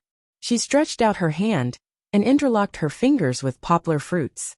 As their bodies got closer and closer, unfortunately, Poplar Fruit was still wearing trousers. Where did you learn this? Even though Poplar Fruit was sitting on the bed, he could still look into Fong Bei's eyes. He squeezed Fong Bei's little hand and asked with a smile. At first, Fong Bei didn't even know. But today, she was so serious. It was the first time she was dressed, so that Poplar Fruit almost flowed out. Fong Bei blushed and admitted in a low voice, I looked it up on the internet. Poplar Fruit actually didn't notice that the pressure that Zheng Yujie brought to Fong Bei wasn't something that could be dispelled with just a few words from him. This pressure even made Fong Bei unable to eat well and sleep, especially when Poplar Fruit and Zheng Yujie went on a business trip to Canada. Fong Bei sometimes wasn't as smart as Poplar Fruit when it came to relationships. If it wasn't for Poplar Fruit giving her a stable sense of security, Fong Bei would probably have sunk herself into love again. It was also because of this pressure that Fong Bei shyly broke the pace of her relationship with Poplar Fruit. She changed from passive to active, just like the Weibo post she saw on the internet. If you want to hold the heart of a Scorpio man, you have to lock his love in bed. Nonsense. If Poplar Fruit knew, he would definitely give her a slap on the butt, not knowing whether to laugh or cry. However, some knowledge on the internet wasn't lying. Fong Bei secretly learned from an article on the internet that night. Men like women's dressing the most to change her outfit. Although she was embarrassed and also embarrassed to pretend to pick up something, It still made Poplar Fruit's blood boil. Little vixen. Poplar Fruit gritted his teeth, pulled Fong Beibei into his arms, and kissed her face before taking his clothes to the bathroom to take a shower. The room in the Sheraton Hotel had a balcony, but at this time, the wind was still a little cold outside, so Poplar Fruit and Fong Beibei could only choose to celebrate their birthday in the room. Fortunately, after Kiki fell asleep, it was difficult to wake her up, so Poplar Fruit and Fong Beibei could talk without worry. There was only a small light in the room, so it was dim, but it was quite romantic. Come, make a wish. Poplar Fruit smiled, brought over the cake with an exaggerated 20 candles, and then gently hummed the birthday song in Fong Beibei's ear. Fong Beibei pulled Poplar Fruit to sit down on a chair, and she sat on Poplar Fruit's lap. She took Poplar Fruit's hand and hugged it in front of her chest. Her cold little hand covered the outer layer, and she said coquettishly with a smile, "I want you to make a wish with me, okay?" "Okay." Poplar Fruit smiled, hugging Fong Beibei's soft body, and the two closed their eyes to make a wish. After Fong Beibei blew out the candles, Poplar Fruit patted Fong Beibei's little butt, letting her get up first. "I'll cut it for you," Fong Beibei said with a smile as she took a plastic knife, smeared some cream on it, and stretched it in front of Poplar Fruit. Poplar Fruit licked it, and said with a smile, "Then you have to cut a piece for Kiki first. I still have to rely on it to apologize to Kiki tomorrow." Fong Beibei rolled her eyes at Poplar Fruit. This guy really knows how to ruin the atmosphere. When Poplar Fruit was cutting the cake, Fong Beibei was at the side, secretly eating the fresh strawberries on the cake, and asked, "Uncle, what did you wish for just now?" "Me, I wish that our family can be together forever. Healthy and happy," Poplar Fruit said with a smile. This was his wish all along, and he also had the same wish on his birthday last year. "Me too." Fong Beibei looked at Poplar Fruit with sparkling eyes, full of affection. Chapter 952. I want to go out and see the stars. After eating half of the cake, and wiping half of the cake on Poplar Fruit's face, Fong Beibei stood obediently, and raised her head to let Poplar Fruit wipe her face clean. She shook Poplar Fruit's hand, and looked at him expectantly. Poplar Fruit patted Fong Beibei's head and asked, "It's so cold outside. You still want to go out?" I want it. Fong Beibei shook Poplar Fruit's hand and said softly, "Then you have to wear clothes." Poplar Fruit pressed his two hands and kneaded Fong Beibei's flesh as if he was kneading dough. No, I won't wear it." Fong Beibei was acting coquettishly today. She hung onto Poplar Fruit's neck, jumped up, and said with a smile, "I want you to carry me out to see the stars." Poplar Fruit was afraid that she would fall, so he put one hand on Fong Beibei's waist, and the other on her little butt. However, it was different from usual. Today Fong Beibei, in words omitted, only had one item, in words omitted. Poplar Fruit's big hand was propped up from the bottom. In words omitted, in words omitted, in words omitted, in words omitted, in words omitted, in words omitted, in words omitted, in words omitted, in words omitted, in words omitted, in words omitted, in words omitted, in words omitted. Poplar Fruit's heart skipped a beat, and he looked at his girlfriend. Fong Beibei also looked at him with a red face, but she didn't protest.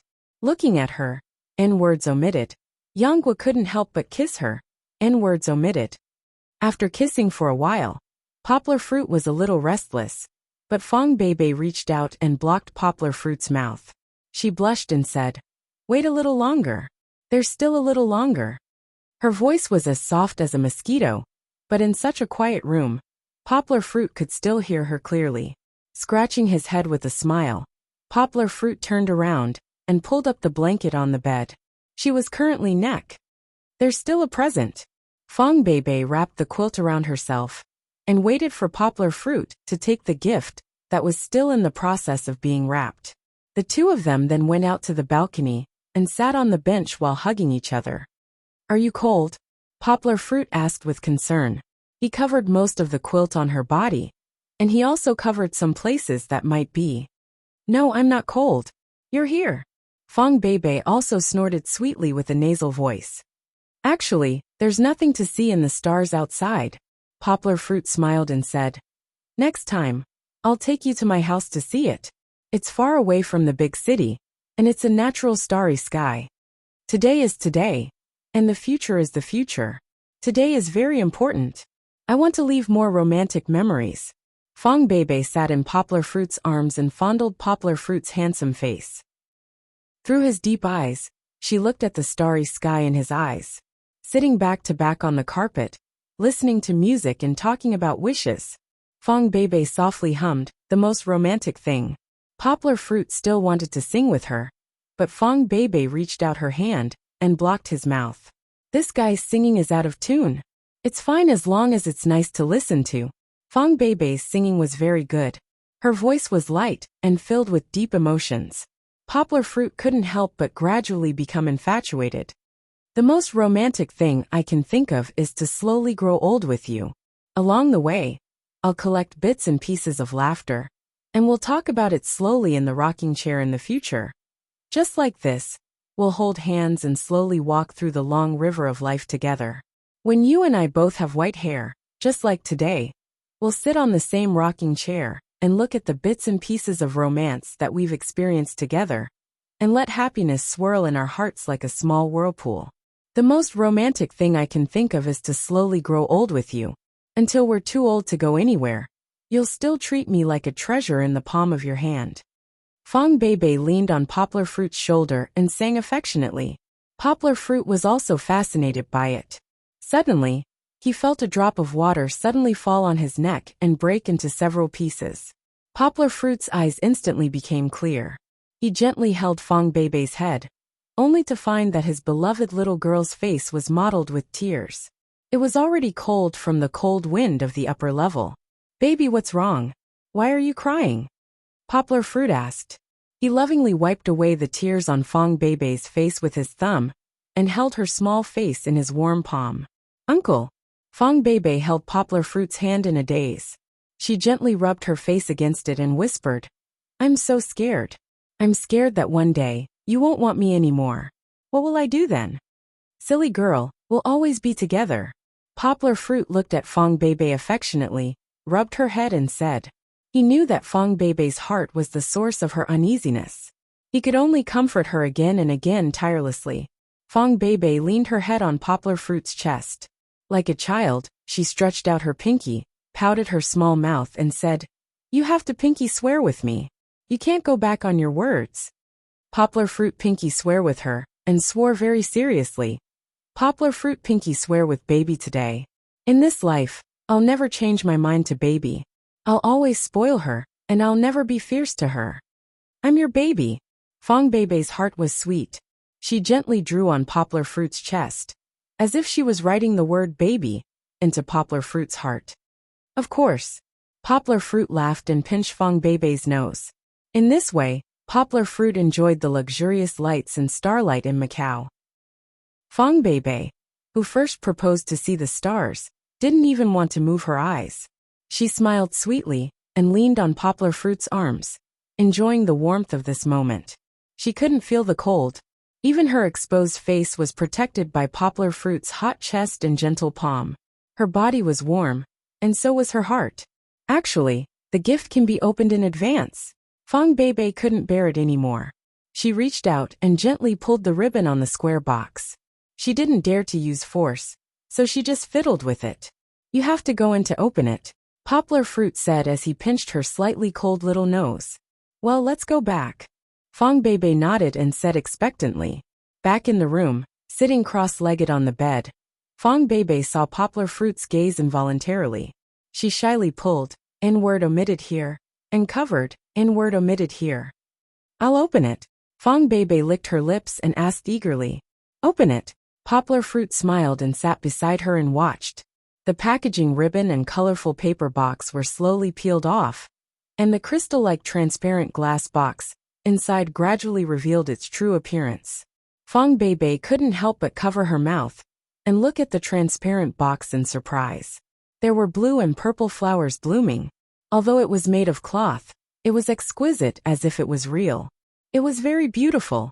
"This is called Forget-Me-Not," Poplar Fruit's soft voice gently reminded.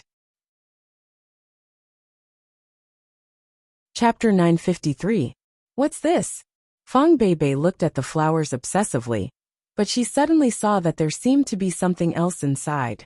She raised her head and asked Poplar Fruit in surprise, as she pointed at a shiny object that even the flowers couldn't hide. Poplar Fruit taught Fong Beibei how to open the small mechanism. He opened the lid of the glass box and smiled. Take it out and let's see. There are 2 pieces. Fong Beibei looked in with longing. She reached out and gently pushed away the forget-me-nots, and then carefully held up the crystal maple leaf. Although it was artificial crystal, it was also crystal clear, and just like a red maple leaf when it was in full bloom, this crystal maple leaf also showed a beautiful flame color. Fong Beibei took out the second crystal maple leaf that was exactly the same. She held both of them in her arms and looked at them over and over again. She loved them so much that she didn't want to let them go. These 2 pieces are exactly the same size. Poplar Fruit smiled and said, the only difference is their inner content. Inner content? Fong Beibei asked in confusion. Poplar Fruit smiled and dug in the box just now. He took out a small wooden box with a magnifying glass. He opened the box and took out the magnifying glass and put the box on the bed. Give me a piece. Poplar Fruit said softly. Don't worry, they're not that fragile. They're very hard. Under Fong Beibei's curious gaze, Poplar Fruit put the crystal maple leaf in the middle of the open wooden box, and then pressed a switch on the side. It turned out that there was a small light bulb in the middle of the wooden box, which lit up the crystal maple leaf like a flame. Of course, because of the refraction and scattering, the light of the small light bulb was very soft. Poplar Fruit pointed the magnifying glass at the crystal maple leaf, focused it, and signaled Fong Beibei to look over. Wow, Uncle, there are words. Fong Beibei covered her mouth with one hand and looked at Poplar Fruit in disbelief. Poplar Fruit smiled and said, that's right. These 2 maple leaves are engraved with 2 letters that I wrote to you. The contents of the letters were only known to Poplar Fruit. One letter was about the past, which was the leaf that Fong Beibei was looking at now. Poplar Fruit used an impromptu poem to recall the moment when they met. It was love at first sight, but she was too slow. Fortunately, she didn't miss it. The second letter was about the future, whether it was Poplar Fruit's promise or his vision. Poplar Fruit wrote the most beautiful future he could imagine on the crystal maple leaf that symbolized eternity, and gave it to Fong Beibei, promising her eternal love for a lifetime. Papa. Before she looked at it seriously, Fong Beibei's tears fell again, as if they were worthless. But this time, they were tears of gratitude. Silly. Poplar Fruit lovingly wiped away her tears and smiled. You haven't looked at it yet. Why are you crying? Fong Beibei gently pushed Poplar Fruit's arm, and her beautiful eyes were filled with affection. She pleaded, Uncle, can you take a shower? I want to finish reading it myself. Although there weren't many words engraved on each leaf, Fong Beibei still wanted to read it slowly and quietly. Only in her own environment could she immerse herself in it and feel the love that Poplar Fruit engraved on it. She didn't want to miss a single drop. Poplar Fruit nodded. As he got up, he reminded her. Then you have to promise me, even if you're touched, you can't cry. You have to smile. Our love is to be happy. If you cry, you won't look good. Fong Beibei nodded vigorously. Poplar Fruit took his clothes and walked into the bathroom. Watching his back disappear after the bathroom door closed, Fong Beibei picked up the magnifying glass and carefully moved the small box with the maple leaf in front of her.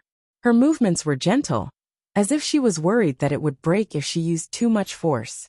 At first, Fong Beibei was still trying to find the right angle and distance. The small engraved words flickered under the magnifying glass. She had to aim at the right place, hold her breath, and not shake her hands to see it clearly. The sprite that jumps in the heart. It should be the title. Fong Beibei looked at the next line, which read, Weird Uncle dedicates it to his favorite baby. Fong Beibei couldn't help but laugh. Her hands were shaking as she whispered softly, He still remembers that he's a weird uncle. In her mind, she remembered the first time she looked back. Poplar Fruit was holding the infant Kiki and secretly watching her dazed look. The drizzle is like silk, the drizzle is thick and the leaves are green. Fong Beibei read the first line softly. Her eyes began to blur. It seemed that she was being led step by poplar fruit into the world he created. In fact, although this poem was called a poem, it didn't seem like one. It was less neat than ancient poems, and it couldn't be categorized as a modern poem. It could be considered a poem, but it was an impromptu love poem that came from the bottom of his heart. The hanging willow branches turned into pearls and fell into the grass to gather into a trickle. It was as quiet as a splash of ink painted with coldness.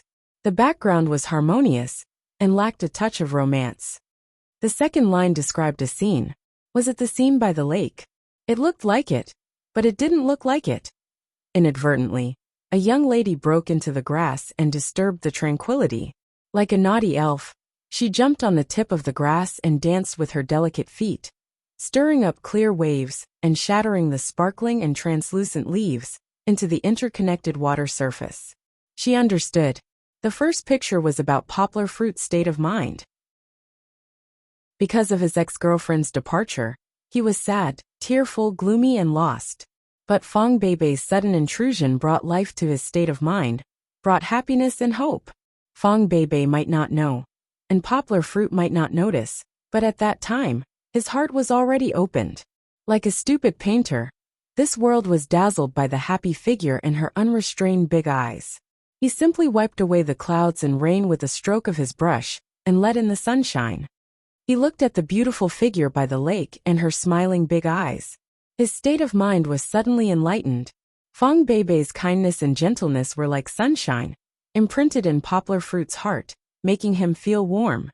The lazy sun is like satin, soft and warm, spreading ripples in the stream. At the end of the song, poplar fruit used the same sentence pattern to express his feelings. Because of Fong Beibei's appearance in his life, he felt like he was bathing in the warm sunshine every day. There was no longer the continuous drizzle of love, only the hope of improving himself every day.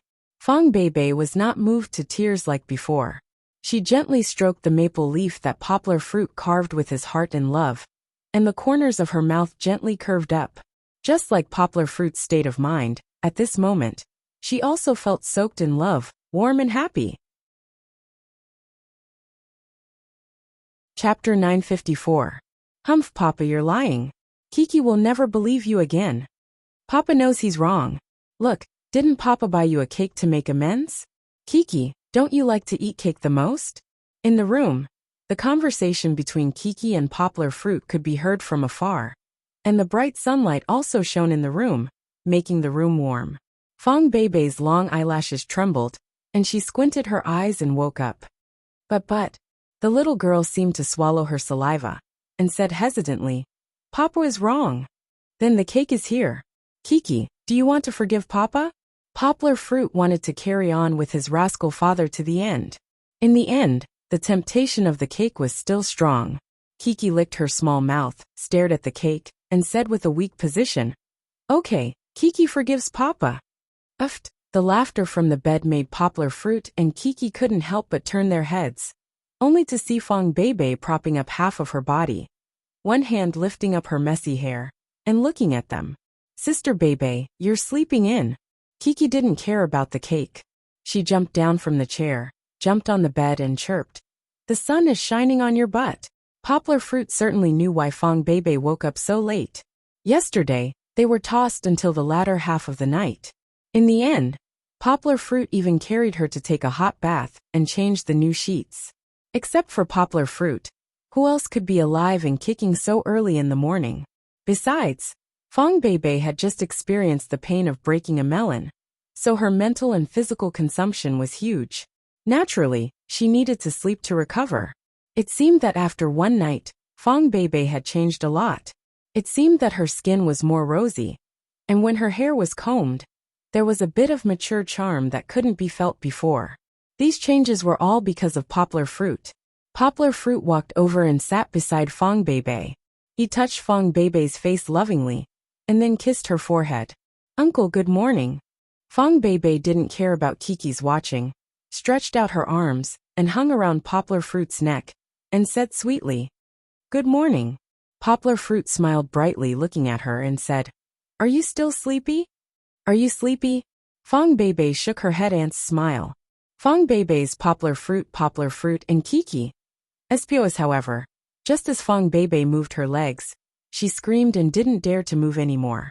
Although poplar fruit treated Fong Beibei gently yesterday, after all, it was Fong Beibei's first time, and poplar fruit was stronger than the average person. So now Fong Beibei felt a burning pain between her legs when she moved slightly. Uncle, it hurts. Fong Beibei pouted and looked at poplar fruit pitifully. Poplar fruit scratched his head, a little embarrassed. He lowered his head, put his hand under Fong Beibei's legs, and gently picked her up. Don't move today, leave everything to me. Poplar fruit looked at Fong Beibei gently and said. He didn't have any specific task today, only a lecture.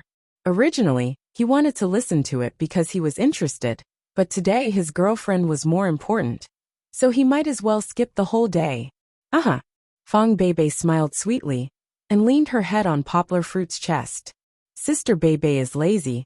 She doesn't walk by herself, she wants Papa to carry her. Chi-Chi was still a little jealous. When she saw how well her father treated Sister Beibei, she felt an indescribable sense of nervousness in her heart. It was as if she was afraid that her father would be snatched away from her. Your sister Beibei fell yesterday, her body is injured, so it's inconvenient for her to move, so she wants Papa to carry her. Poplar fruit smiled and coaxed the little girl. Jealousy came and went quickly. After hearing her father's explanation, Chi-Chi's vigilance turned into concern. She was still very kind at heart, so she ran over and circled around her father. She asked with concern, did big sister Beibei fall? Kiki also had the experience of falling. Although her skin was scraped, it quickly recovered under her father's care. But the pain at the time of injury was not good. Where does it hurt? Let Papa blow, Papa will blow it, and it will be fine. Kiki said, thinking that she was very smart. But Fong Beibei thought of another direction. Her face turned red, and she buried herself in poplar fruit's arms like an ostrich. Chi-Chi was puzzled. She didn't know why elder sister Beibei would have such a reaction. The little fellow paced around in front of the bathroom and watched as his father helped elder sister Beibei wash up, as if he was taking care of her. However, he couldn't help but sneak a glance at the cake on the table. His father had taken it out of the fridge, and it was still cold. It must be delicious. Uncle, don't you have to go to the meeting? Fong Beibei asked poplar fruit while washing her face.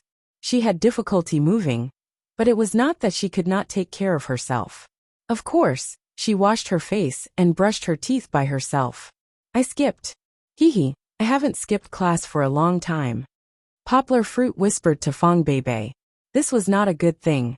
Kiki could not hear it and learn it in the future.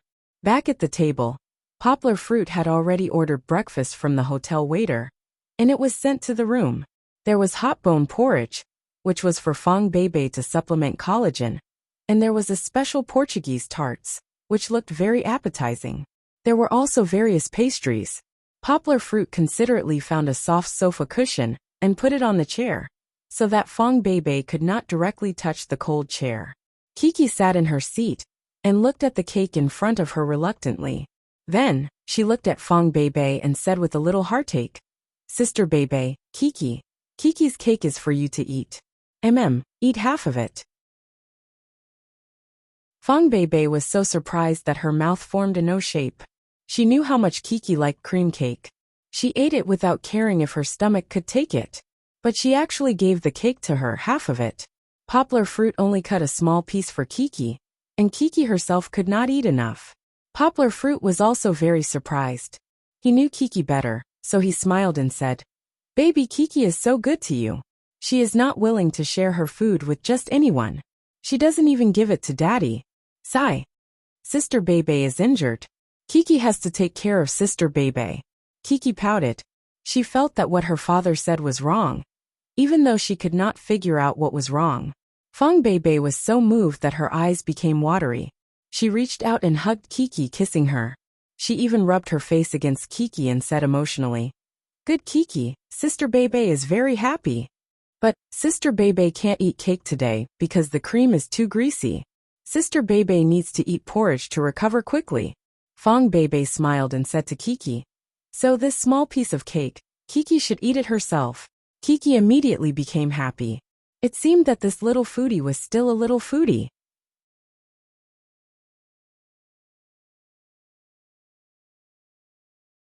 Chapter 955. It was said that people would be in high spirits when faced with happy events. Poplar Fruit was the same. He had grown from a young boy to a man, in a sober state. After returning to Yangcheng, Poplar Fruit was like a cheater, encountering several good things in a row. First, the selection of national top 10 university students finally came to fruition, and Poplar Fruit became the only winner among the university students in Guangdong province. Some of the school's official media outlets began to promote this matter, and even some media outlets joined in the fun. Poplar Fruit didn't care much.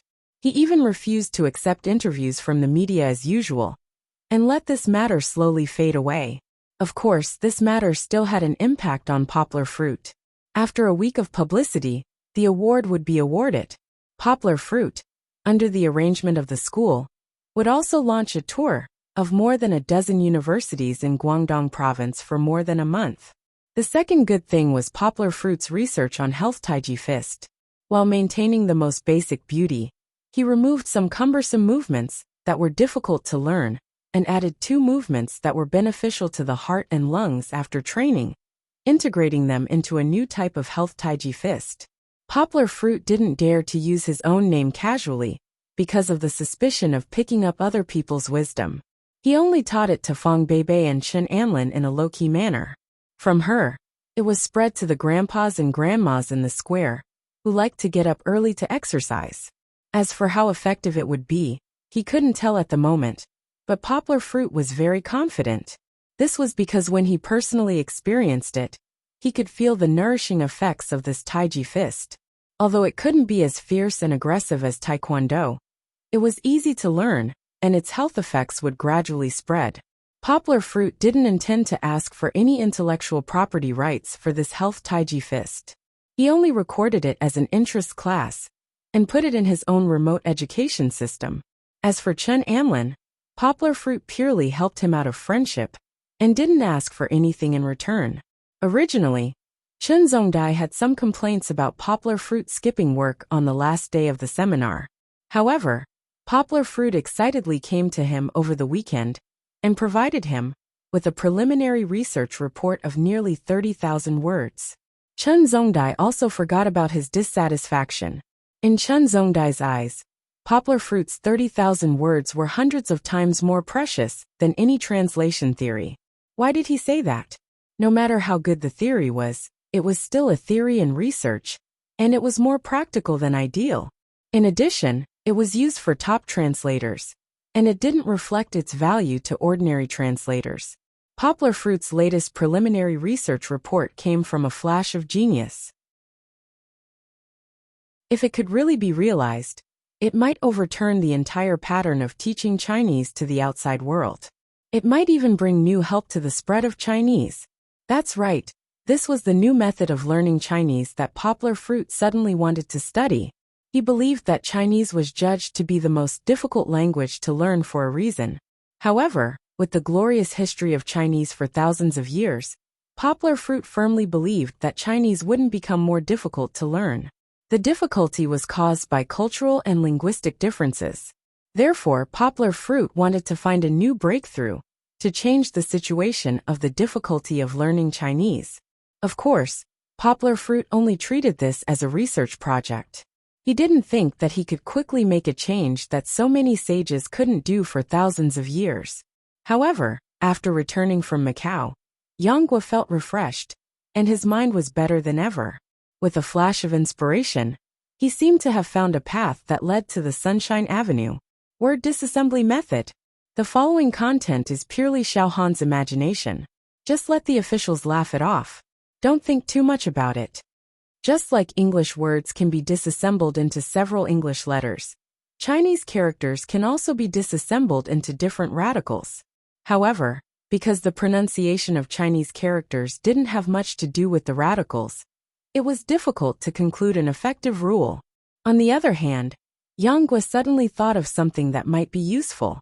It was to look for the meaning and pronunciation of Chinese characters that were separated from the subelements of the radicals and other Chinese characters. Through word disassembly, Poplar Fruit had summarized the pronunciation rules of nearly 100 common prepositions and formed the 30,000-word research report in Chen Zongdai's hands. However, Poplar Fruit's report still had limitations. First of all, Poplar Fruit's research basis wasn't the simplified Chinese characters commonly used in mainland China, but rather, it was a bit of a return to the traditional Chinese character model. Although he could dig out a lot of rules, it still had a negative impact on the long-term development of Chinese literature. Such complicated and obscure traditional Chinese characters will increase the difficulty of learning. Chen Zongdai pointed out and said, "Don't think that the implementation of simplified Chinese characters is for political reasons. The simplified Chinese characters themselves are to make Chinese characters easier to recognize and write, and reduce the cost of learning." This was not difficult to understand. In Europe and America, people called the traditional Chinese characters traditional Chinese, while the simplified Chinese characters were called simplified Chinese. It could also be seen that the simplified Chinese characters were easier to learn. However, this was also a challenge for Poplar Fruit. Don't think that simplified Chinese characters are the simplification of traditional Chinese characters. You can definitely see the shadow of traditional Chinese characters in simplified Chinese characters.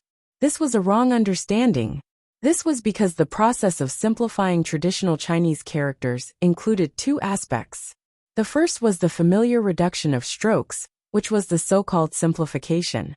The second was to reduce the number of words and abolish the different forms of characters with different sounds and meanings. But in between, there must be a trace to be found. But this was also a big project that definitely wasn't a small amount of work. Would Poplar Fruit be scared? How could it be? Even if Chen Zongdai repeatedly warned Poplar Fruit to keep it a secret and not let others steal the research results, Poplar Fruit didn't feel the slightest bit of pressure when he was asked to do the research alone. On the contrary, Poplar Fruit felt his fighting spirit soaring. It had been a long time since he had encountered such a difficult challenge. Then let me conquer this big research project. Chen Zongdai looked at Poplar Fruit. He was a little gratified and smiled with some expectation. After you finish this research, even if you haven't graduated from your PhD, you will have enough qualifications to be promoted to a professor. Although Poplar Fruit was asked to do this research alone, Chen Zongdai's support for Poplar Fruit didn't decrease. He helped Poplar Fruit invite a retired old professor from the Chinese department.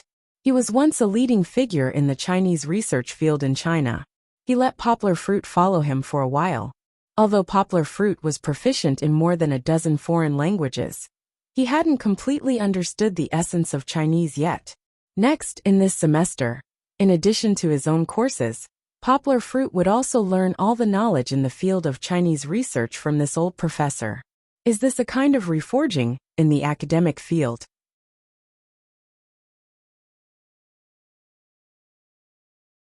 Chapter 956. After returning to Yangcheng, Poplar Fruit realized that his life had become much more interesting. During the day, he would either give lectures to the students of Higashiyama University or the children of Xiong Village in Litong County.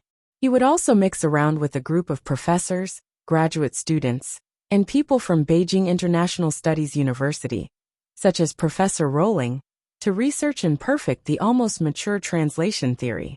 At night, Poplar Fruit would go home and have dinner with Fang Beibei and Kiki. Then the family would go for a walk or go to a music party organized by the students in school. At night, Poplar Fruit and Fang Beibei, who were addicted to the taste, naturally couldn't help but be entangled with each other. Except for the first 2 nights when Fang Beibei was resting, there was a serenade playing in the bedroom almost every night. Poplar Fruit's body was too strong. He didn't even know how to feel tired. Fang Beibei couldn't help but beg for mercy every time. Fortunately, a young body's recovery ability was strong. He could continue to fight the next day. Under Yanggua's nourishment, although Fang Beibei didn't really turn from a young girl to a young woman immediately, her face was rosy, her skin was translucent and lustrous, and her complexion was also in high spirits. Compared to before, it was as if there were ripples in a clear spring. She was so beautiful that she looked like a beauty with heavy makeup in a Korean drama. Wasn't this the happy life of having a wife and a daughter, what Poplar Fruit was looking forward to? Unfortunately, the good days didn't last long. Poplar Fruit once again asked for leave from the students, and moved his class from Friday to next Monday. He had to go to Litong County, because the workers brought by Fat Dragon and Kai Si-min went on strike. When they were recruiting, Poplar Fruit also went to take a look. He also told Fat Dragon and Kai Si-min to emphasize the hardships of outdoor and mountainous work. However, it seemed that they still didn't take it seriously. Now that they were on the mountain, they were complaining. After working for a few days, more than 10 people came together and said that they were quitting. They wanted to get their pay and leave. Thinking about it, it made sense. Most of the people who knew a little about computers and circuit diagrams were college students or technical geeks who had been raised in the city all year round. How could they bear the difficult conditions on the mountain and be troubled by mosquitoes? When they heard that they were going to Gyeongsang province for field work, they all thought that they were going to go sightseeing. In the end, there were mountains and rivers, but they were barren. It wasn't a romantic hotel like he had imagined. He stayed in a villager's house and slept on straw mats and heatable brick beds. She was not as affectionate as he had imagined. The child from a poor family was sallow and emaciated. She was not good-looking at all. There were no exotic delicacies as she had imagined. There was only porridge that had been boiled to a pulp and salted vegetables that did not have the smell of meat. Poplar Fruit knew that the standard of living was very poor. When he had first come to Seong village, it was more or less the same. It was he who had paid for Seongji's family to improve their meals. Fat Dragon and the others had the support of the government this time. According to Fat Dragon, before they went up the mountain, the county treated them to a good meal. After they went up the mountain, the town sent them some meat and poultry every few days. The villagers also gave them a lot of eggs that they were reluctant to eat. But the human heart was hard to satisfy. Not everyone could be moved by the actions of the villagers like Poplar Fruit and the others. The 10 people who collectively went on strike not only didn't want to stay on the mountain for a moment longer, but also made a fuss about asking Fat Dragon to give them their pay. They hadn't worked for half a month yet, and they already wanted 2 months' pay. 1 month was compensation. The quarrel was endless. Therefore, the project on the mountain was interrupted. Fat Dragon and Kai Si-min were not very opinionated people. Only Poplar Fruit could do it. After receiving the news, Poplar Fruit immediately took the earliest flight to Gyeongsang province the next day and rushed to Lidong County. He didn't bring Kiki along this time. Fong Bebe would take care of her at home. It was better than traveling with him. When they arrived at the mountain village where the striking people gathered, it was almost evening. Poplar Fruit pulled Fat Dragon and Kai Si-min to discuss. How is the situation now? Has it eased up a little? Fat Dragon shook his head and said dishearteningly, No, it's been going on since yesterday. They even said that we should pay them 3 months' pay, because we tricked them to come here. Kai Si-min also nodded silently. The two of them had been a little exhausted facing this group of people for the past few days. They thought that they could work hard for a month and benefit thousands of poor children in the mountainous areas, which could be considered as accumulating good karma. But they didn't expect that there were still too many people who didn't look the same. Once they couldn't get the glory and wealth they wanted, they suddenly changed their faces. Especially the one who led the strike, who was personally promoted by Kai Si-min to be the team leader. Brothers, it's none of your business. Poplar Fruit patted their shoulders and comforted them. Don't worry, leave the rest to me. You guys go and turn on the camera. I'll talk to them. Secretly help me record the whole process, on and off the stage. Poplar Fruit was a little cautious in the face of these rascals. Not only that, he also brought a few young and strong men from Seong village with him this time. Then, he called out to the young and strong men in the local mountain village, and easily invited these people to the ancestral hall in the village where Poplar Fruit was. Little boss. Everyone knew Poplar Fruit. When they first set off, Poplar Fruit even invited everyone to have a meal together to send them off. Besides, Poplar Fruit's reputation was out there. They had long heard of him, and often talked about him in private.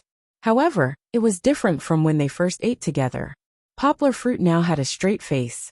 His serious expression set off the fierce-looking throne behind him. And even the entire ancestral hall had a somber feeling. "You guys want to quit?" Poplar Fruit coldly glanced at them, snorted and said, "Sure, if you don't want to do it, stand out." His voice was not loud, but it was somewhat frightening. Many timid people hesitated and did not dare to come forward. However, there were still a few brave people in the lead. They strode forward and pulled others, shouting, "If you don't want to do it, stand out. What are you afraid of? What can you do to us?" Under the lead of these few people, more than a dozen people slowly stood out. The rest of the people who were still watching, or who had never thought of doing it, sat at the back with their mouths open and stared blankly. Very good. Poplar Fruit was not angry but laughed. He smiled faintly and gently clapped his hands. Then he slowly asked, "I heard that you guys don't want to do it anymore because the conditions on the mountain are too bad. So what?" The leader straightened his neck and said, "Who told you to trick us into coming to this godforsaken place? Only a ghost would want to stay here." "Godforsaken place?" Poplar Fruit chuckled. He saw the angry look on the faces of the few mountain village youths behind him. He spread out his hands and said, "This is a place where people live. How can birds poop here? If you want to find a place where birds poop, sure. I'll take you to the back of the mountain for a walk. I guarantee that there will be bird poop everywhere."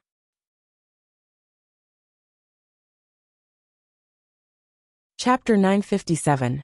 Poplar Fruit rarely had a black face, but he was really angry today.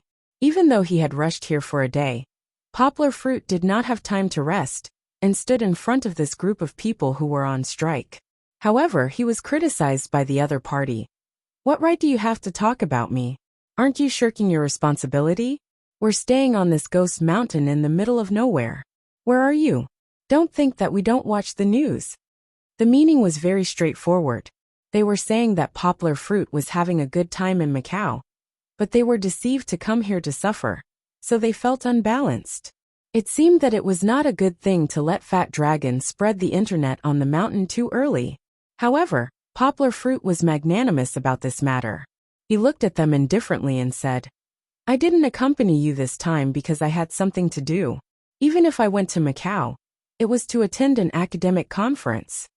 This explanation is not for you to hear. It's for the friends who are still willing to help with the remote education of our mountain children and work hard together." Poplar Fruit looked at the few dozen people with a trace of warmth in his eyes. "But you," Poplar Fruit pointed at the group of people who were on strike and said with a sneer, "You said that I'm not qualified to talk about you. So what?" The leader said with a stiff neck. He was going to bite the bullet and go against Poplar Fruit today. These guys stayed in front of the computer all day, so their stomachs were thicker than their waists. Looking at the unfriendly meow people around them, their hearts were beating fast. If the leader didn't back down, they would have fallen down in fear. Poplar Fruit spread his hands and pointed to the young people of Xiong village next to him and said, "I'm not qualified. What you say doesn't count. You can ask them. Last summer, I, Mr. Long, and Mr. Kai each stayed in Xiong village for more than a month. What we did was the same as what you're doing now. We're not as simple as you. Everything needs to be explored step by step. The environment in Xiong village is worse than the mountain village that everyone is standing in now. It takes 2 hours to go up the mountain. It's good enough that we have food. We have never expected anyone to send us chickens, ducks, or pork to improve our meals." Poplar Fruit looked into their eyes, chuckled and said, "Are you saying that I don't have the right to criticize you? At the beginning of this year, I came to Lidong County and followed Director Meng of the Lidong County Education Bureau. In order to investigate more than 4,000 students in the poor mountainous areas of Lidong County, we spent 3 days walking through 16 poor mountain villages in Lidong County. You said that you're working hard right now, but do you know that during this period, including Director Meng, we've been drinking bottled spring water and eating the steamed buns that we brought with us? Due to the lack of time, we didn't even have the time to sit down for a meal or have a good sleep. So you're saying that I don't have the right to criticize you? Poplar Fruit stared straight into their eyes, causing their eyes to flicker. What are we doing? Are we unscrupulous businessmen who go around extorting money? Poplar Fruit said loudly. No, we're doing charity work. We've worked hard for a month or two, and we've contributed our knowledge and strength to these children. Poplar Fruit pointed outside the ancestral hall and said, we're giving these children who can't go to school a chance to study at the same level as the children in the city. Think about the significance of this matter. What does our little bit of hard work count for? Poplar Fruit raised his head and said proudly, we're just ordinary people, but we can also bring light to others. Poplar Fruit's words made the people behind him, who didn't want to wallow in the mire, with this group of people puff out their chests. The group of people who were on strike gradually showed signs of collapsing. It was still the leader who braced himself and shouted, I don't care what you say. Anyway, I can't stay in this damn place any longer. I can't find a job anywhere, so why should I suffer with you? Let me ask you a question. Poplar Fruit ignored him and looked at the others. His voice became gentler as he said, when you came for the interview, did Mr. Long and Mr. Kai tell you about the special nature of this job? A few people hesitated and nodded, but the leader turned around and glared at them fiercely. He said, don't listen to him. They didn't say anything. Poplar Fruit laughed and pointed at the people sitting behind him. He asked, when we signed the contract, did Mr. Long and Mr. Kai emphasize that our job requires us to assemble computers in remote mountainous areas? Yes, they answered in unison. Did the contract clearly state the nature of the job? Poplar Fruit continued to ask. Yes. Then before you left, when I saw you off, did I tell you about the situation in Litong County? Poplar Fruit asked. He clearly remembered that during the meal, Poplar Fruit smiled and said to them, when you are on the mountain, if there is anything you are not used to, you should tell me. The company will do its best to help you solve it. The conditions in the mountain are tough, so everyone should try their best to overcome it. Yes. 3 questions in a row, 3 affirmative answers, gradually began to make the few people who were on strike panic. They shouted, what nonsense are you talking about? Don't be fooled by him. Do you want to stay in this damn place forever? Let me tell you, he tricked you into coming here. Maybe you will be tricked into staying here forever in the future. Then you will regret it. Rumors are misleading. Poplar Fruit slammed the table. In his anger, he couldn't hold it in, and the table collapsed with a crash. In silence, the people in the ancestral hall stared at the pile of broken wood. On the one hand, they couldn't believe it, and on the other hand, they were a little scared. Poplar Fruit had never thought of tearing down the table in the ancestral hall, but he didn't expect it to be so fragile. Since the table had collapsed, Poplar Fruit had no choice but to cough twice to get everyone's attention. If you don't want to stay here, we won't force you to stay. Poplar Fruit laughed and said, everyone has their own ambitions. We are doing charity, not bandits. Tomorrow, we will send someone to send you home. But Poplar Fruit stopped the leader of the group of people who were on strike from interrupting. He waved his hand and said, you want us to compensate you? That's impossible. We can give you this month's salary, and we will also provide you with tickets to return home. Since there is no fate, let's part on good terms. If you don't compensate us, why should we part on good terms? The leader shouted angrily. If you don't compensate us, then you're blackmailing us. We'll sue you. Poplar Fruit didn't get angry. Instead, he laughed and said, okay, if you want to go ahead and sue us. You can try and see if you sue us or we sue you. Don't forget, the contract is written clearly in black and white. Now we don't want you to lose your work, and we will give you this month's salary, but we will reserve the right to pursue the matter. When the time comes, we can go to court and let the judge judge to see if you are right or we are right. Poplar Fruit pointed to the cameras around the venue and said, every word I say is recorded here. Don't try to slander me and force you to do anything. These are all evidence. The strike plan was disrupted by Poplar Fruit, and the so-called threat of going to court was also defeated by the loopholes pointed out by Poplar Fruit. Panic pervaded the whole group of people on strike. Even the leaders were helpless. Looking at the questioning eyes of their teammates, They wanted to cry but had no tears.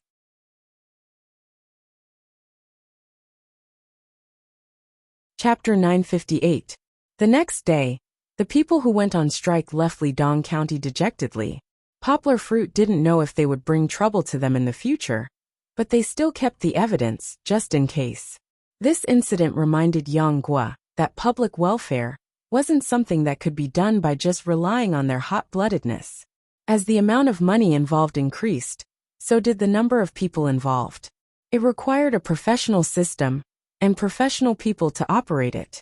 Only then would there not be trouble over and over again. After Poplar Fruit went back, he would take measures to solve these problems one by one. But before that, he had to face the problem of not having enough manpower. We were already short of manpower before. Now that more than half of them have left, it's even more troublesome. Fat Dragon said to Poplar Fruit worriedly. There were more than 4,000 students.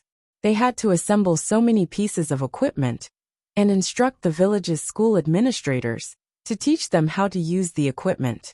Let alone a month or two. Even with the current 10 people, they might not be able to complete it by the end of the semester. Time wasn't a problem for Fat Dragon and the others for the time being.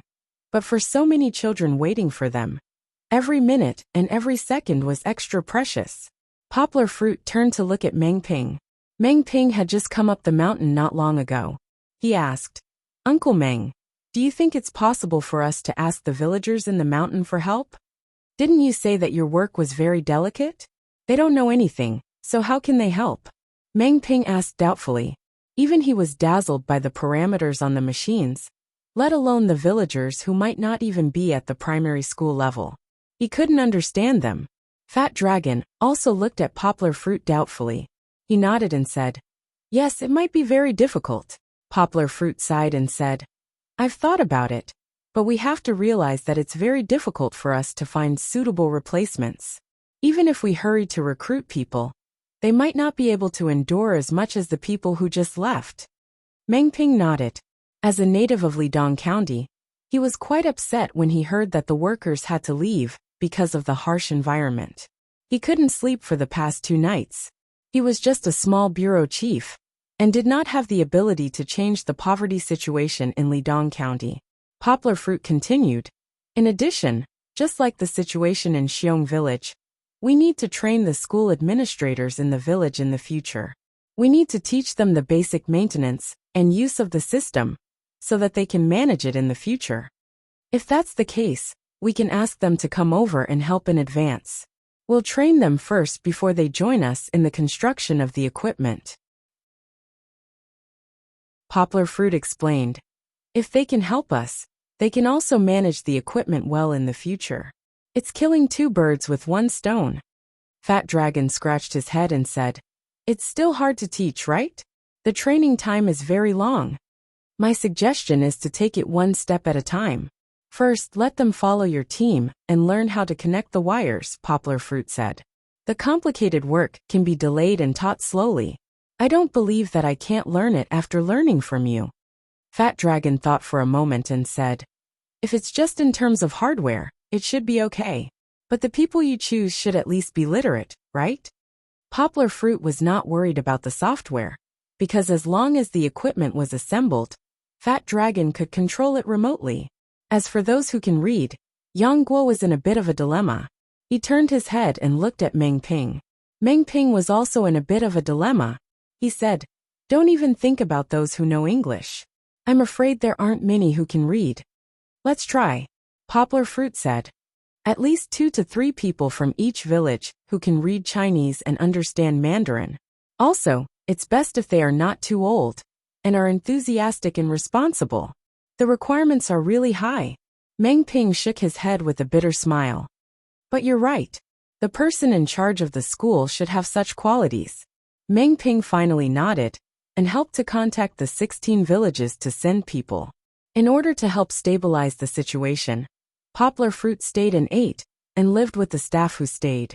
He even took the lead to help them assemble the computers. Poplar Fruit was among them, acting as a translator and a bridge. He helped them integrate into the village's environment. Although he could not change the nature of these guys who were otaku, At least they would not be so isolated in the village for the time being. When they went out and saw them, they would not lower their heads and pretend not to see them like before. They would greet them and ask about their well-being. They felt the enthusiasm of the villagers. The children in the village were also willing to communicate with them.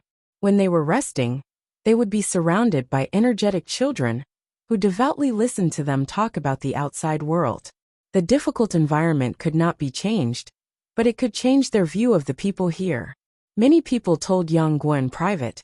It turns out that these villagers are just like them. They are all alive and have a strong desire for a better life. Especially those children. Although they were a little pitiful, they were just as cute as the children in the city. They even had the simplicity that they had lost for a long time. A staff member told Poplar Fruit about a little boy who went up the mountain and did not care about his arm being cut by a tree branch just to get him 2 warm bird eggs. When the staff member held the eggs, he was so moved that he could not help but cry. Originally, Poplar Fruit had planned to persuade them with Meng Ping if it really did not work out. However, he had underestimated the importance that the villages placed on the children's education. In less than 2 days, every village had sent people over, and some villages even sent 4 or 5 people. Children's education is important. Even if they can't get into university, they can still earn more by working. The children in the village who don't study will be discriminated against when they go out. Seeing how successful the Xiong family is, we can't sit still. A village elder led the group. He rubbed his hands and smiled at Poplar Fruit and Meng Ping. If we can help, we will not shirk our duty. Meng Ping looked excited as he hugged him and said, "You are right. Only by studying can we change our lives. Thank you, thank you." His words of gratitude came from the bottom of his heart, and he should be the one to say it. After all, education was originally the job of the Education Bureau, but they could not do it well. They needed people like Poplar Fruit to make a breakthrough. Even when they encountered difficulties, he did not lend a helping hand like the villagers. Meng Ping felt guilty. Seeing the huge reinforcements from the various villages, Poplar Fruit felt a surge of new strength in his heart. He could not do anything, but looking at the spirited faces, Poplar Fruit believed that not only would their work not be delayed, they might even be able to complete it ahead of time.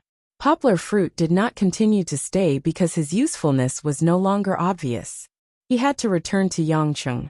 There, he was needed to recruit more university students to join their charity work.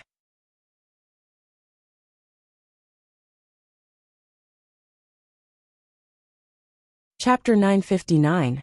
After Poplar Fruit returned home, the happiest person was Kiki, but the most unhappy person was Kiki. She was angry and complained about her father's frequent absence. Compared to the past, Poplar Fruit not only went on business trips more frequently this year, but he also often didn't bring Kiki along. Although Sister Bebe was at home, Kiki still felt empty.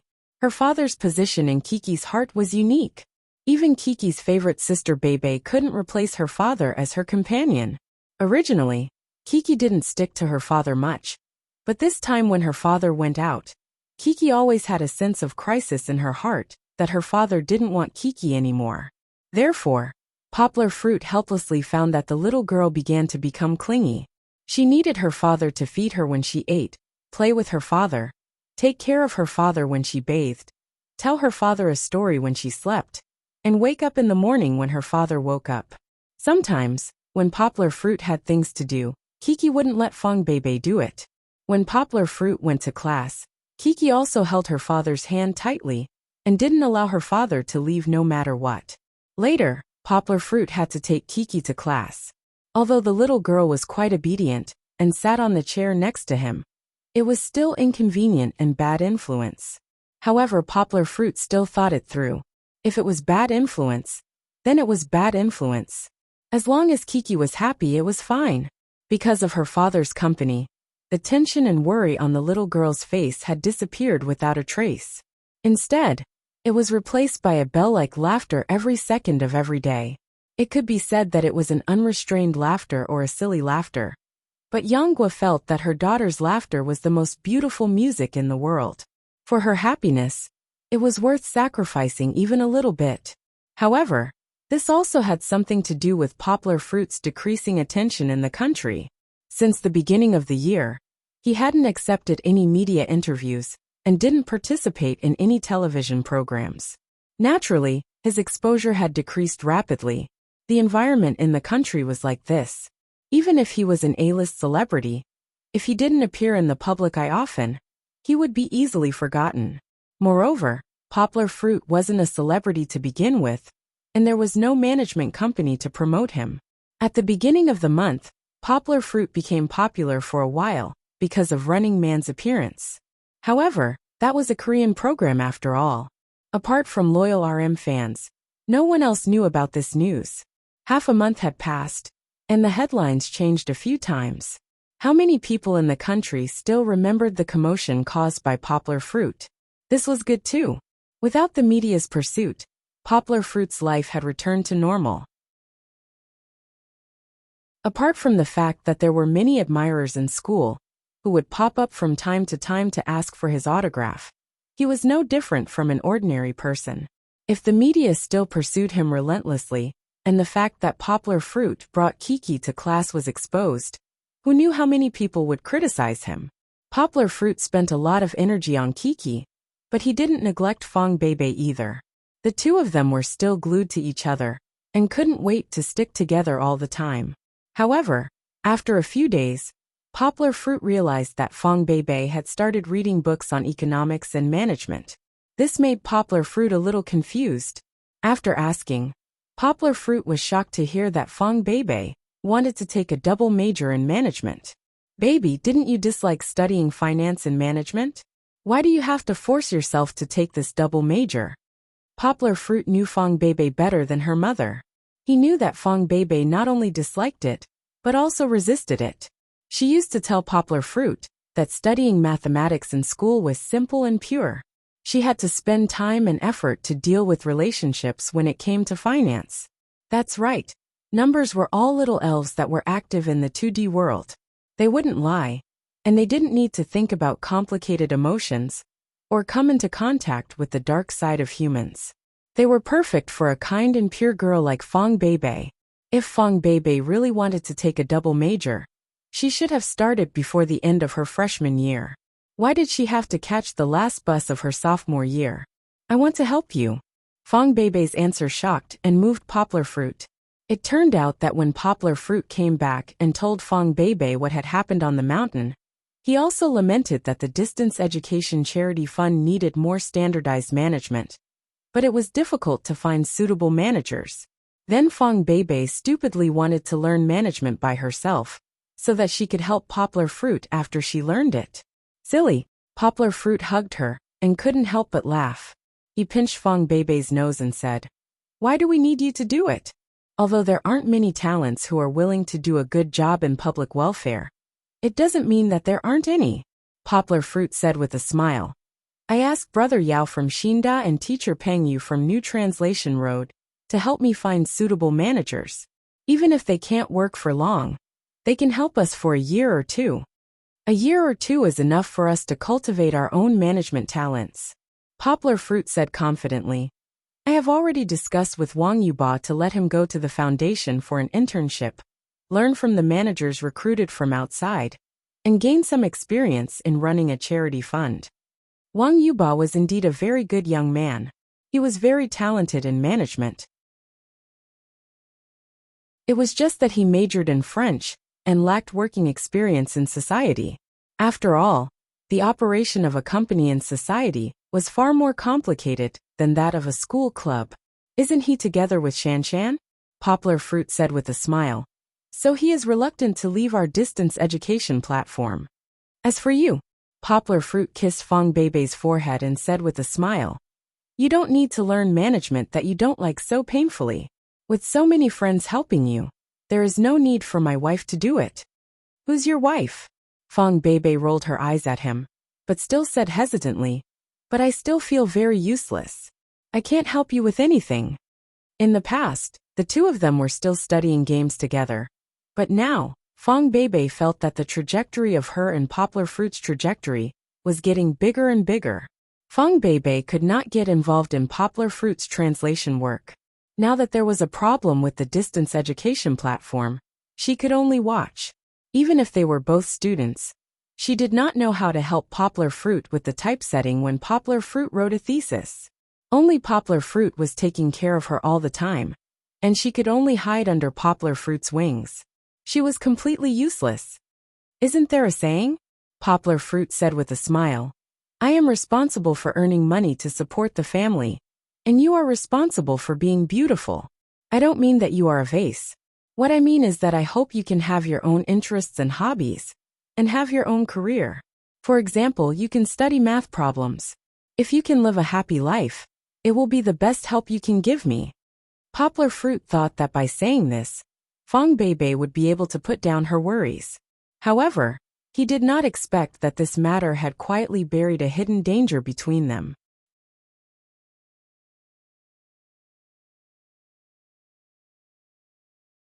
Chapter 960. Poplar Fruit won the award. After receiving the certificate of the National Top 10 University Student, the news of Poplar Fruit winning the award spread like wildfire, especially among the students of the major universities in Guangdong Province.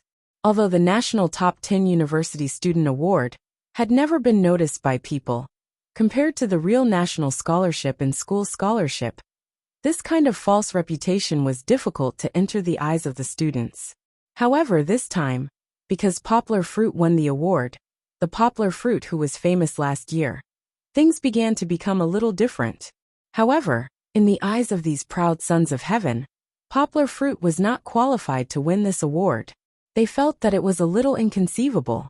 A star can be regarded as a star who has appeared in the limelight, can get the National Top 10 University Student Award with his fame? Then, wouldn't schools like Beijing Film and Television, which specialize in cultivating stars, be able to win all the honors in one basket? These people were not fans of Poplar Fruit, or it could be said that they were fake fans. They only knew a little about Poplar Fruit. They discussed this issue on social media, and gradually moved closer to a conspiracy theory. However, at this time, Poplar Fruit had already begun his tour of Guangdong Province's universities. Most of the major universities in Guangdong Province were in Yangcheng, or in the cities around Yangcheng. This was more convenient for Poplar Fruit. At least it solved the problem of him running around and Kiki complaining. The first event was held at Guangdong Province Normal University. Fong Beibei held Kiki's small hand and accompanied Poplar Fruit into the venue. Kiki's arrival caused a sensation among the hundreds of university students in the venue. Although the little girl was young, because of her good looks, naive and cute, and good at acting cute, she had a large group of fans on the internet. Many of the fans who followed Poplar Fruit's Weibo were actually just hoping that Poplar Fruit would post more photos and notes of Kiki's daily life. They wanted to witness Kiki's growth with Poplar Fruit. Kiki, Kiki, Kiki. There was an earth-shattering call. In the venue, regardless of whether it was a boy or a girl, they couldn't help but follow the others and shout together. Kiki, who was focused on her father, heard the waves of calls and was a little confused. Kiki? The little girl thought that there was someone here with the same name as Kiki. She shook her adorable ponytail head and looked left and right at Pan. Poplar Fruit heard everyone's call and was a little surprised. He turned his head and looked at Fong Beibei with a smile. The two of them now had a tacit understanding. Just by looking at each other, they understood each other's meaning.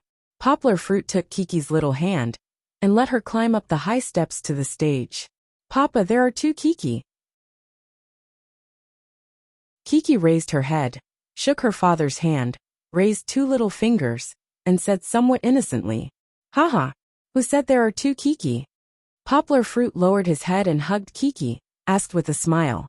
Kiki pointed to the students below the stage, who were shouting more vigorously because of her, and said with certainty, Because brothers and sisters are all calling Kiki. And the second Kiki. Then brothers and sisters may also be calling you." Poplar Fruit asked puzzledly. "No." Kiki shook her head and said, "Kiki doesn't know brothers and sisters." Kiki's logic was very clear. Since she didn't know the other party also didn't know her. So, the other party called Kiki not Kiki. "Haha, but Kiki, these brothers and sisters are really calling you." Poplar Fruit took Kiki's little hand and waved to the students below the stage. You don't know them, but brothers and sisters know Kiki. They like you. If you don't believe me, listen. There was no need to listen. The enthusiastic cheers and waving of the students below the stage already explained everything.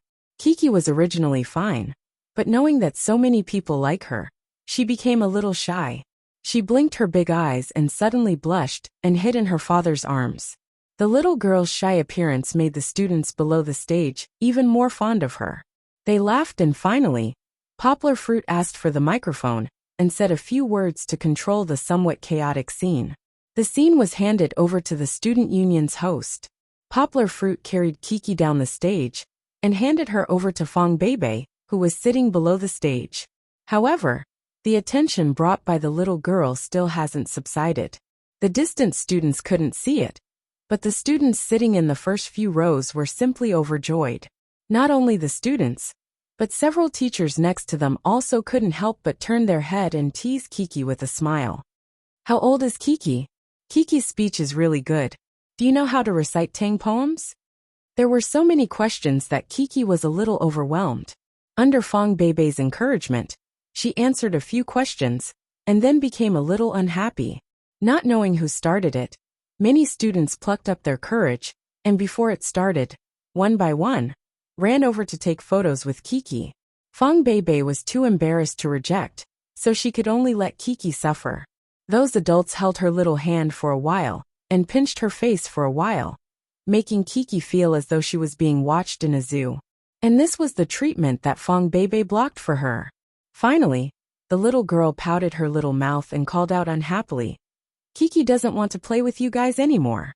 She turned her head and hid herself in Sister Bebe's embrace. No matter how others coaxed her, she was unwilling to pop her head out.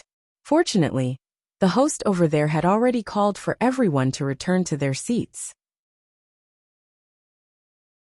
Poplar Fruit's speech was about to begin. Kiki doesn't like it. She sneakily raised her little head and peeked out an eye to look at the surroundings. When she saw that her brothers and sisters who were touching her had all left, Chi-Chi moved closer to Sister Bebe's ear and muttered, What don't you like? Fong Bebe whispered to her. I don't like brothers and sisters. Kiki pouted, her little mouth poked and acted out. Brothers and sisters are bad, pinching Kiki. Kiki is not Papa's steamed buns. Fong Bebe couldn't help but laugh. Ordinary people really couldn't understand the logic behind Kiki's words. Poplar Fruit didn't often make steamed buns, but Kiki loved to eat the steamed buns made by her father. Every time he made the dough, Chi-Chi would watch helplessly from the side as her father kneaded the dough into various shapes. Today, Kiki felt that her little face was almost like the dough that her father kneaded when he made steamed buns. It was so painful. That's because they like you, Fong Bebe said with a smile. They like to play with you because they like you. Kiki thought about it. It seemed to be the case, but Kiki still didn't like this feeling. No one would be happy if their face was constantly pinched and touched. The little girl shook her head and said, But Kiki still doesn't like it. Sister Bebe, let's go home, okay? Kiki played with the crowd of Mama behind them and whispered in Fong Bebe's ear. It seemed that Kiki wouldn't dare to pester her father to come over next time.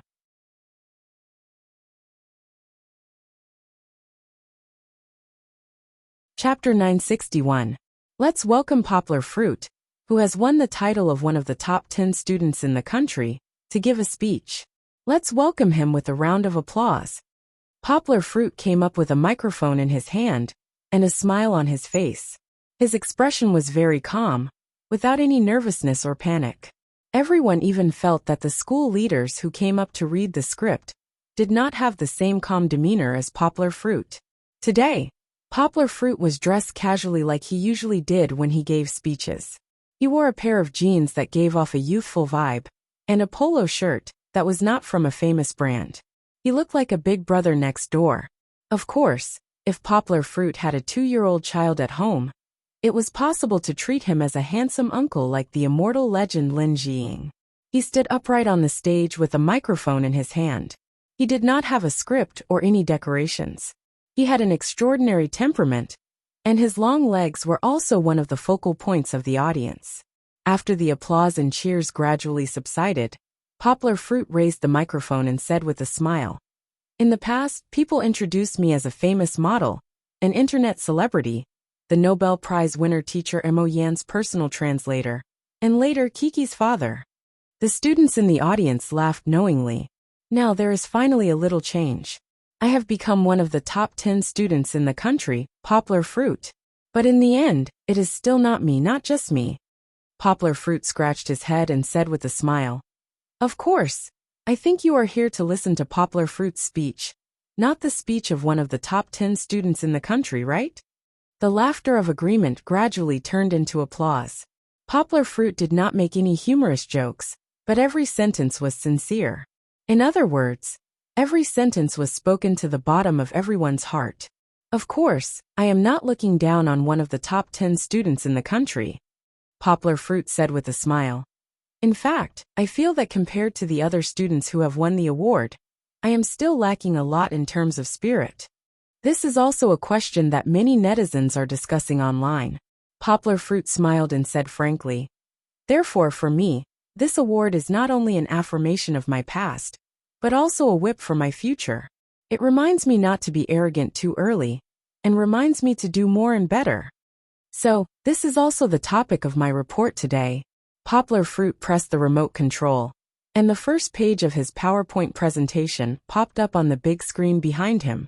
Poplar Fruit said loudly, "A society with love, the mission of us college students." Poplar Fruit laughed. This topic is a bit big and empty, and before I started talking about it, probably many students had already started yawning, and then complained in their hearts, "Hey, it's politics class again. If I had known earlier, I wouldn't have come." Poplar Fruit, of course, would not force everyone to give a sincere answer in front of the teacher and the principal, and then make everyone feel awkward. After a pause, he said directly, "Everyone, please rest assured that today is not a politics class. I will tell you 3 stories that I have personally experienced. I hope everyone can be inspired by it." There was another round of applause, and the eyes of the students below the stage sparkled. They began to feel that Poplar Fruit was a bit interesting. He was different from the people who usually gave presentations, but he was more like a very good speaker. Not only was he kind, but he also did not play by the rules. This was also because they did not know Poplar Fruit well. At Higashiyama University, the students of Poplar Fruit were already used to Poplar Fruit's unscripted speech. Moreover, Poplar Fruit rarely talked nonsense, and the audience was often immersed in his brainstorm, without a minute or second of space for them to be distracted. Poplar Fruit had prepared a lot of material for this series of speeches. Unlike in the past, he used a PowerPoint for the first time. Of course, Poplar Fruit would not use all kinds of special effects and subtitles to impress the audience. In Poplar Fruit's speech, photos and so on were all auxiliary. He relied more on his mouth to tell the content that he had already prepared in his mind. It was a summer in the year 2002. Poplar Fruit said somewhat wittily, a bit like reading lyrics. He talked about his somewhat legendary encounter with Xiongjiwu and the Xiong family village, as if he was telling a story. It was also from that time that I began to be a little curious. I was curious as to why an honest father with limited mobility would take such a big risk to rob a passerby. So I followed him up the mountain. At that time, I was holding my daughter. Anyway, the car was broken, and there was nowhere to go. I wanted to help him. Although he broke my car, if what he said was true, I hoped to be able to help him. I found that the days on the mountain were really hard. You can see it from these photos. Poplar Fruit projected several photos that he had taken himself on the big screen. He pointed and said, "If you want to go up the mountain, it will take more than 2 hours for people who are not skilled to climb up. The mountain path is steep, the shrubs are overgrown, and there is even a cableway that will make your legs go soft when you stand on it." Because of this reason, it led to the information congestion on the mountain. People's material standards could not be improved, let alone make a fortune. Poplar Fruit took out a photo of Kiki and some Meow children when he had just arrived at the Xiong family village. Those children's clothes were ragged, their faces were dirty, and there was a hunger yellow of malnutrition. Kiki looked white and tender, wearing neat and clean clothes. The contrast was quite sharp. That's Brother Xiaofeng. And Kiki, who was below the stage, saw the photo and said happily while hugging Feng Beibei. Her gloomy mood from before was swept away. In the beginning, I wanted to help a person or a family. That is, Brother Xiong's family, who damaged my car. Poplar Fruit took out the next tombstone of Teacher Meng and said with a heavy heart. But after I heard about Teacher Meng's story, my thoughts began to change. This is also the first story that I want to tell you today. Poplar Fruit's previous story was just a prelude. He paused and began to tell the story of Teacher Meng, who had been teaching on the mountain for decades. He actually retired. Due to health reasons, he was not in good health when he retired. He stayed in the hospital for more than a year, almost 2 years. Poplar Fruit looked at everyone and said, however, in these 2 years, the Education Bureau of Lidong County couldn't find a second person to replace him to teach the children of the 3 Miao villages, including the Xiong family village. Other than the fact that it was far away hard, and they couldn't see the end of it, there was also the corruption of the officialdom in Lidong County at that time.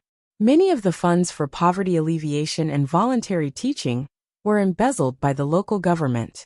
What's more, it was later found that these people not only arranged for their relatives to take advantage of the salary, but also embezzled the bonuses and raises of these rural teachers for so many years. Poplar Fruit smiled and took out a screenshot of a report at that time. Fortunately, they got the punishment they deserved. But Teacher Ming didn't see any hope at that time. Poplar Fruit said solemnly. Although his family hid it, he still found out that the children on the mountain had been out for 2 years. Teacher Ming resolutely came out of the hospital and returned to the mountain to continue teaching.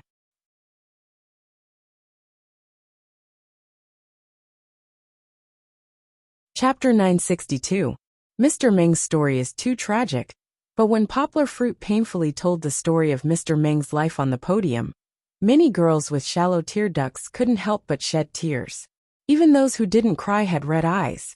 Telling everyone Mr. Meng's story is not only to let everyone know that he is an unknown but spiritually great old man, but I also hope that everyone can expand your thinking from this matter.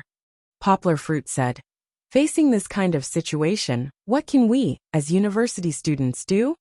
Poplar Fruit looked at the student's contemplative expression and suddenly remembered the scene a few days ago when he went to the education department to talk to Uncle Jean about the content of his speech at various universities. Uncle Jean was shocked and silent. He was also on the front line of education, so how could he not know about the education environment in China? Even in the economically developed Guangdong province, there are also poor mountainous areas that lack education resources. I can't do what Mr. Ming can do. Poplar Fruit suddenly interrupted everyone's contemplation and said frankly, I can teach on that mountain for a month, 2 months, or even 3 months, but not to mention decades like Mr. Ming. I can't even do it for a year. The students looked at Poplar Fruit in shock. They didn't know why he would say such a thing. One must know that saying such a thing would have a negative impact on him. I know that you all might look down on me. Poplar Fruit smiled calmly and said, but this is the truth. I can't persist, not because of the environment. I was born in a poor village, so I can still get used to it. It's because I am in Yangcheng. Not only do I have my studies, but I also have my own circle of friends. And I also have a lover and children that I can't bear to part with. I can't make such a big sacrifice like Mr. Ming. The uproar gradually subsided. Everyone was a university student, so they still have the ability to think for themselves. They re-examined Poplar Fruit's words and put themselves in his shoes. Then, they realized that not only Poplar Fruit, but they also can't stay on the mountain for decades like Mr. Ming. But the children need education. Poplar Fruit said solemnly, I've learned that because they are uneducated, even if they work in the city after they grow up, they can only earn a meager amount of hard-earned money. It is impossible for them to establish a foothold in the city, let alone become successful and return to their hometown when they grow up. Now their father's generation is like this, and they are still like this. This is an endless cycle. The cities are getting richer, while the poor mountainous areas continue to be poor. Poplar Fruit gestured. So, the second story I want to tell you is about change, the change brought about by distance education. Last year, I went to the US with a friend from a publishing house to try to persuade Mr. Young Martel, the author of Young School's Fantasy Drifting, whose movie box office sales and imported translation sales were very high at the end of last year. During that time, we came to UCLA, which is also the UCLA that everyone is more familiar with. Poplar Fruit cut into the topic that everyone was confused about. He smiled and said, "I accidentally broke into a classroom. At that time, the professor inside was teaching, and what surprised me was that there was a camera behind the classroom." Then, Poplar Fruit talked about some of the procedures of the public class that inspired him.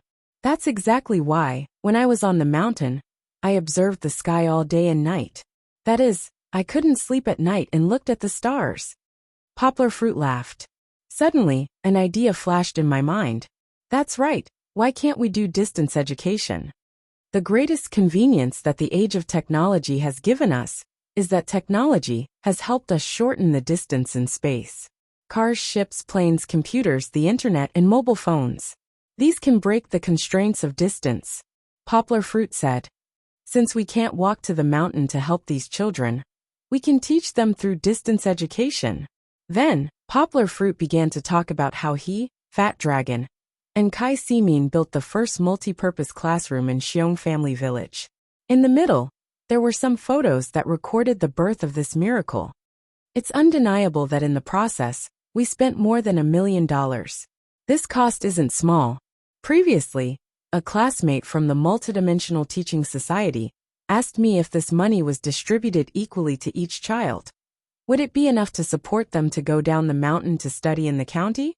Poplar Fruit said, "It's not unreasonable, but the results of the past 6 months of distance education tell us that this money is well spent." Why did he say that? Poplar Fruit listed a few benefits of distance education for them to see. First, the children were young, and there were people to take care of them while they studied and lived nearby. Second, the teachers of distance education were all university students who followed the trends of the times.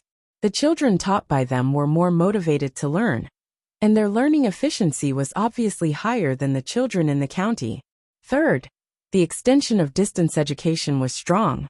Poplar Fruit smiled and showed everyone some of the extracurricular interest courses that the children could freely choose to take. This kind of teaching model not only increased the interest of teaching, but also gave the children many opportunities to develop and learn. There were many other benefits. Poplar Fruit chose a few of the most important ones to tell the students, but he realized that they were completely engrossed in it. This was because these were already beyond their imagination. Compared to the university education they were currently receiving, they felt that the distance education that the children in the mountain areas received was more ultramodern. Here's a picture. You can take a look at it. I took it when I returned to the mountain at the beginning of this year. Although these children's clothes haven't changed much, you can see a kind of hope in their eyes. It's the longing for the future, and the desire to break free from poverty. I didn't see this when I went to the mountain last summer. Poplar Fruit said with some emotion. At this moment, the audience burst into thunderous applause. Everyone present looked at him with a kind of worship. This was not a kind of idolization, but a kind of respect for Poplar Fruit, who had done incredible things. Poplar Fruit bowed and thanked them. After the applause subsided, Poplar Fruit was not in a hurry to tell the third story. Instead, he put down the remote control and said to everyone, "Students, although we have achieved great results in the past semester, the teaching model of distance education still has a big flaw." Everyone was stunned. They did not understand why Poplar Fruit would suddenly say such a thing. They also could not figure out what the flaw was that Poplar Fruit was talking about. They could not see it. You're tuning in to the Dreamy Chapters YouTube channel. We're so grateful for your support, and don't forget to subscribe to join us on this incredible journey through captivating stories. Your generosity through donations truly makes a world of difference, as it's the primary source of revenue that allows me to expand and enhance this channel for you. Thank you from the bottom of my heart for being a part of this adventure.